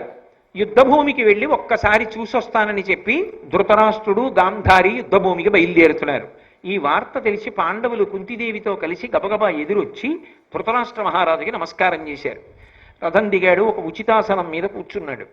5 పాండవులు వచ్చి ముందు ధర్మరాజు గారు నమస్కారం చేశాడు. ధర్మం ఉన్నవాడివిరా నాయనా, నా కొడుకు మాట చెప్తే వినలేదురా, ఏవో నంగి మాటలు అంటారు చూశారు, అవన్నీ మాట్లాడాడు. మాట్లాడి ఆశీర్వచనం అన్నాడు. అర్జున నకుల సహదేవుల్ని వదిలిపెట్టేశాడు. భీముడు వచ్చి నమస్కారం చేస్తున్నాడు. ఆసనంలోంచి లేచి నిలబడ్డాడు. కుమారా, నా కొడుకు దుర్యోధనుడు ఇన్ని పాపపు పనులు చేస్తే తొడలు విరిగొట్టిన వాడివి నువ్వే కదూ, దుశ్శాసనుడి గుండెలు బద్దలగొట్టి నెత్తురు తాగిన వాడివి, ఆయన తాగలేదు పాపం, నువ్వే కదూ, కాబట్టి మనసారా కౌగిలించుకుంటాను, దగ్గరికి రా అన్నాడు. వెర్రి భీముడు వెళ్ళిపోతున్నాడు, పెద్ద తండ్రి కదా అని. కృష్ణ పరమాత్మ చెయ్యి పట్టుకుని వెనక్కి లాగి ఇనుముతో తయారు చేసినటువంటి భీముని విగ్రహాన్ని ఒకటి దగ్గర పెట్టుకున్నాడు ఆయన. ఆ విగ్రహాన్ని దగ్గరికి తోశాడు. ధృతరాష్ట్ర మహారాజు ఎంతో ప్రేమతో కౌగిలించుకున్నట్టుగా కౌగిలించుకుని 10,000 ఏనుగుల బలం గట్టిగా నొక్కేశాడు కౌగిల్లో. నొక్కేస్తే ఇంత ఇనప భీమ విగ్రహం చూర్ణమై పొడి అయి కింద పడిపోయి, ఆ పడిపోవడంలో ఇనప ముక్కలు గుండెలకి గుచ్చుకుని నెత్తురు కారి, ఆ క్రోధం, ఎంత క్రోధం అంటే భీముణ్ణి కౌగిలించుకున్నప్పుడు నా కొడుకుల్ని చంపాడు దుర్యోధనుణ్ణి దుశ్శాసనుణ్ణి అన్న ఆగ్రహంతో కౌగిలించుకున్నాడేమో. కనుగుడ్లు ముందుకొచ్చి కళ్ళల్లోంచి, చెవుల్లోంచి, ముక్కుల్లోంచి, నోట్లోంచి కూడా నెత్తురు పైకొచ్చింది ధృతరాష్ట్రుడికి. అంటే ఎంత క్రౌర్యంతో ఉంటాడో, ఎంత కుటిలాత్ముడో చూడండి. స్పృహ వచ్చింది, నీళ్లు చల్లారు, ఒళ్ళంతా తుడిచారు, నెత్తురు కడిగేశారు. లేచి ఏమీ ఎరగని వాళ్ళ, అయ్యో నాయనా భీమసేన, నువ్వు మరణించావా నాయనా, నేను కౌగిలించుకున్నాను నాయనా, ఏమిటి నాయనా నాకు ఈ క్రోధం అని బొల్లి బొల్లి రాగాలంటారు చూసారా, అలా దొంగ దొంగ ఏడుపులు మొదలెట్టాడు. అన్నీ విని కృష్ణ పరమాత్మ దగ్గరికి వెళ్ళి చెయ్యట్టుకుని, నీ దిక్కుమాలిన బుద్ధి బయటికి వచ్చిందిలే, భీముణ్ణి నువ్వు చంపుతావని తెలిసే ఇనప భీమ విగ్రహాన్ని నీ ముందు ఉంచాను, భీముడు ఇక్కడే ఉన్నాడు, ఆశీర్వచనం చెయ్యి అన్నాడు. అంతమంది ముందు నిజంగా ఎంత సిగ్గుపడి ఉండాలి ధృతరాష్ట్రుడు ఆ రోజున. కృష్ణుడు లేని పాండవులు ఎక్కడ నిలబడతారు? మహానుభావుడు పాండవుల్ని కాపాడాడు. ఆ తరువాత గాంధారీదేవి దగ్గరికి వెళ్ళి ఆశీర్వచనం పొందండి అన్నాడు. 5 బిక్కు బిక్కుమంటూ గాంధారి దగ్గరికి వెళ్ళారు. ఎందుకని ఇప్పుడు ఆవిడేం శపిస్తుందో. వెళ్ళి 5 గాంధారి దగ్గర అమ్మా నమస్కారం అన్నారు. అనేటప్పటికీ ఆవిడ వెంటనే వీళ్ళ మాటలు వినపడగానే తన కొడుకులు గుర్తొచ్చారు. ఒక్కడు బ్రతకలేదు, అందరూ మరణించారు, వీళ్ళు 5 ఇలా ఉన్నారని కోపం వచ్చి శపించబోయింది. ఇది గమనించాడు వ్యాసుడు. ఎక్కడో ఉన్నాడు తపోనిష్టలో, ధర్మాత్ముల్ని కాపాడాలి, అది వ్యాస లక్షణం. ధర్మం ఎక్కడుందో అక్కడ రక్షణ చేస్తాడు. గబగబా వచ్చి ఆ సన్నివేశంలోకి ప్రవేశించాడు. ప్రవేశించి కోడలు కదా మరి ధృతరాష్ట్రుడి భార్య గాంధారి, కోడల దగ్గరికి వెళ్ళి, పాండవేయాగ్రజుపై నల్కమానుము రాజసంబేల, ఈ రాజు ధర్మపరుడు, సేవించక పాటించు వినవమ్మ చెప్పెదా, నీవించుక పాటించి వినవమ్మ చెప్పెదా, కౌరవ శ్రేష్ఠుడు అనికి చనుచుండి తల్లి దీవెనయిమ్ము, జయముగా నాకని పలికిన ఆ కుమారుతోడ పేర్మికి ఈడుగా కుడుక, ఎక్కడ నుండు ధర్మమక్కడకు జయము సేరుననవే, భూరి ఘోర యుద్ధంబున గెలుపుకు నిరికాన, తలంప ధర్మపరుల కాంగవలయు పాండు తనూజుల అసూయలేని బుద్ధి చూడుమిట్లు. వ్యాసుడొచ్చి అన్నాడు, పాండవేయాగ్రజుపై నల్కమానుము రాజసంబేల, ఈ రాజు ధర్మపరుడు, నీవించుక పాటించి వినవమ్మ చెప్పెదా. అంత కోపం ఎందుకు గాంధారి? ఏమిటి శాపం ఇచ్చేస్తానంటున్నావు పాండవులకి? ఈ ధర్మరాజు ఎంత గొప్పవాడు, ఎంత ధర్మాత్ముడు, అంతవరకెందుకు? శాపం ఇద్దు కానివి, నేను ఒకటి చెప్తాను, తర్వాత శపించు అన్నాడు. అని ఏమమ్మా, ఒకానొక నాడు నీ పెద్ద కొడుకు దుర్యోధనుడు యుద్ధానికి వెడుతూ వచ్చి నీ కాళ్ళకి నమస్కారం చేశాడు. కౌరవశ్రేష్ఠుడనికి చనుచుండి తల్లి దీవెనయ్యుమ్ము, జయముగా నాకని పలికిన, అమ్మా నాకు జయం కలగాలని ఆశీర్వదించు అని అడిగాడు. నువ్వు మహాపతివ్రతవి, సుగుణాల పీటివి, అందుకే నువ్వు మాత్రం నీ కొడుకుకి జయం కలగాలని ఆశీర్వదించలేదు. ఏమన్నావు నువ్వు? నాకని పలికిన ఆ కుమారుతోడ పేర్మికి ఈడుగా కొడుక, ఎక్కడ నుండు ధర్మమక్కడకు జయము సేరుననవే. ఒరే కొడక, ధర్మం ఎక్కడుంటుందో అక్కడ జయం కలుగుతుందిరా అని ఆశీర్వదించావు. ఇప్పుడు జయం ఎక్కడ కలిగింది? పాండవులకు కలిగింది. అంటే ధర్మం ఎక్కడుంది? పాండవుల యందుంది. మరి నువ్వే ఆశీర్వచనం చేసి ధర్మం ఎక్కడుందో అక్కడ శాపం ఇస్తావా? అదే నీ గుణం. మరి అప్పుడు ఎందుకవా ఆశీర్వచనం చేశావు? ధర్మాత్ముల్ని శపించడం మర్యాద? తల్లివమ్మ, వాళ్ళని ప్రేమతో చూడు, ధర్మాత్ములైనటువంటి వాళ్ళని కాపాడడం అందున తల్లివి నీకు ఉండవలసిన లక్షణం కాదా? ఆ మాట విని గాంధారీదేవి వెంటనే తన కోపాన్నంతటినీ పక్కన పెట్టి పాండవుల 5 దగ్గరికి తీసుకుని ఆశీర్వచనం చేసింది. ఆ సమయానికి వ్యాసుడు వచ్చి ఉండకపోతే ఏమో ఏం జరిగి ఉండేదో. మహానుభావుడు ఆ రోజున అలా వచ్చి మళ్ళీ ఆ 5 పాండవుల్ని కాపాడాడు. ధర్మం ఎక్కడుంటుందో అక్కడ వ్యాస భగవానుడు వచ్చి రక్షణ చేస్తుంటాడు. మళ్ళీ అనుశాసనిక పర్వంలో గంగాదేవి దగ్గరికి వెడతాడు. భీష్ముడు మరణించాడు, అంత్యేష్టి సంస్కారం జరిగిపోయిందని తెలిసి తల్లి ఏడుస్తూ ఉంటుంది పాపం గంగమ్మ. మనం హరిద్వార్ యాత్రకు వెళ్ళినప్పుడు మనందరం విడిది చేసినటువంటి విశ్రాంతి భవనంలో ఒక అద్భుతమైనటువంటి విగ్రహం. ఆ గంగమ్మ భీష్ముణ్ణి ఇలా 2 చేతులతో ఎత్తి పట్టుకుని కందుల వెంట నీరు కారుస్తున్నట్టుగా ఉంది ఆ విగ్రహం. అందులో మనం వెళ్ళినది హేమంత ఋతువేమో, ఆ పైనుంచి రాత్రి మంచు పడి ఆ విగ్రహం మించి కందుల మించి నీటి బొట్లు కారినట్టుగా ఇలా చెక్కిళ్ల మీద చారికలు కట్టి ఉండేవి. నిజంగా అప్పుడే గంగమ్మ ఏడుస్తోందా అన్నట్టుండేది సజీవంగా శిల్పం. అలా గంగమ్మ బాధపడుతుంటే మళ్ళీ అక్కడికి వెళ్ళాడు. ఎక్కడ ఎవరు బాధపడుతుంటే అక్కడికి వెడతాడు మహానుభావుడు.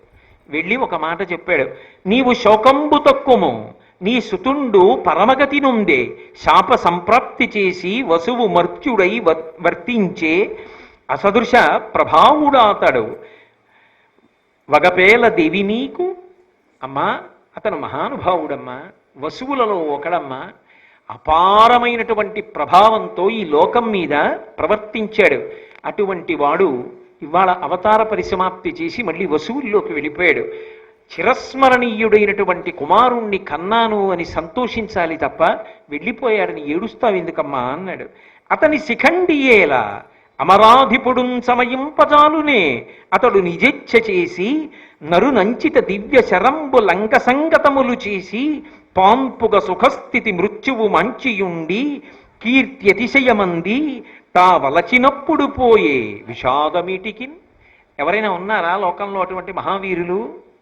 శిఖండి చంపడం ఏమిటమ్మా భీష్ముణ్ణి? 33 కోట్ల మంది దేవతలతో కలిసి దేవేంద్రుడు వచ్చి ఎదురుగుండా నిలబడి యుద్ధం చేస్తే చంపగలడా భీష్మాచార్యుల వారిని? అంతటి మహావీరుడు కదా.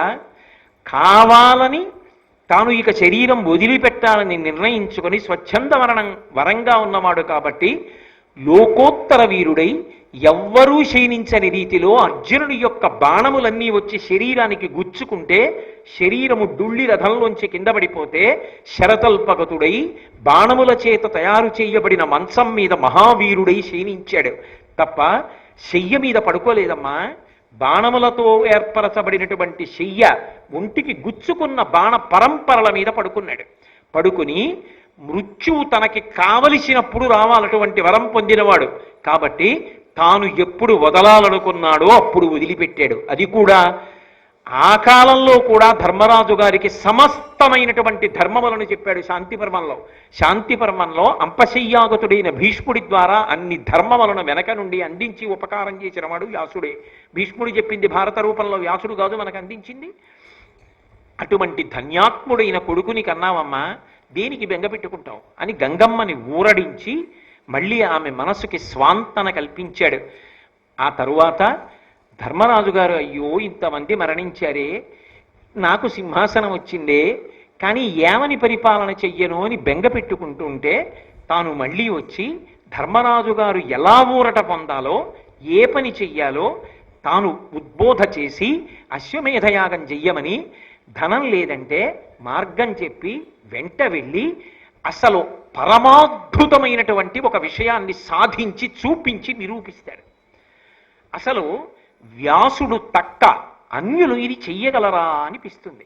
అంతటి పరమాద్భుత కార్యాన్ని చెయ్యడానికి మళ్ళీ మహానుభావుడు రేపు సాయంకాలం 7 గంటలకు వస్తారు. వచ్చినప్పుడు మనం ఆ విషయాలు తెలుసుకుందాం. మంగళాశాసన పరై మదాచార్య పరోగమై సర్వైశ్చ పూర్వైరాచార్యై సత్కృతాయాస్తు మంగళం. మంగళం కోసలేంద్రాయ మహనీయ గుణాత్మనే చక్రవర్తి తనూజాయ సర్వభౌమాయ మంగళం. ఉమాకాంతాయ కాంతాయ కామితార్థప్రదాయినే శ్రీగిరీశాయ దేవాయ మలినాథాయ మంగళం. సర్వం శ్రీ ఉమామహేశ్వర పరబ్రహ్మార్పణమస్తు. స్వస్తి.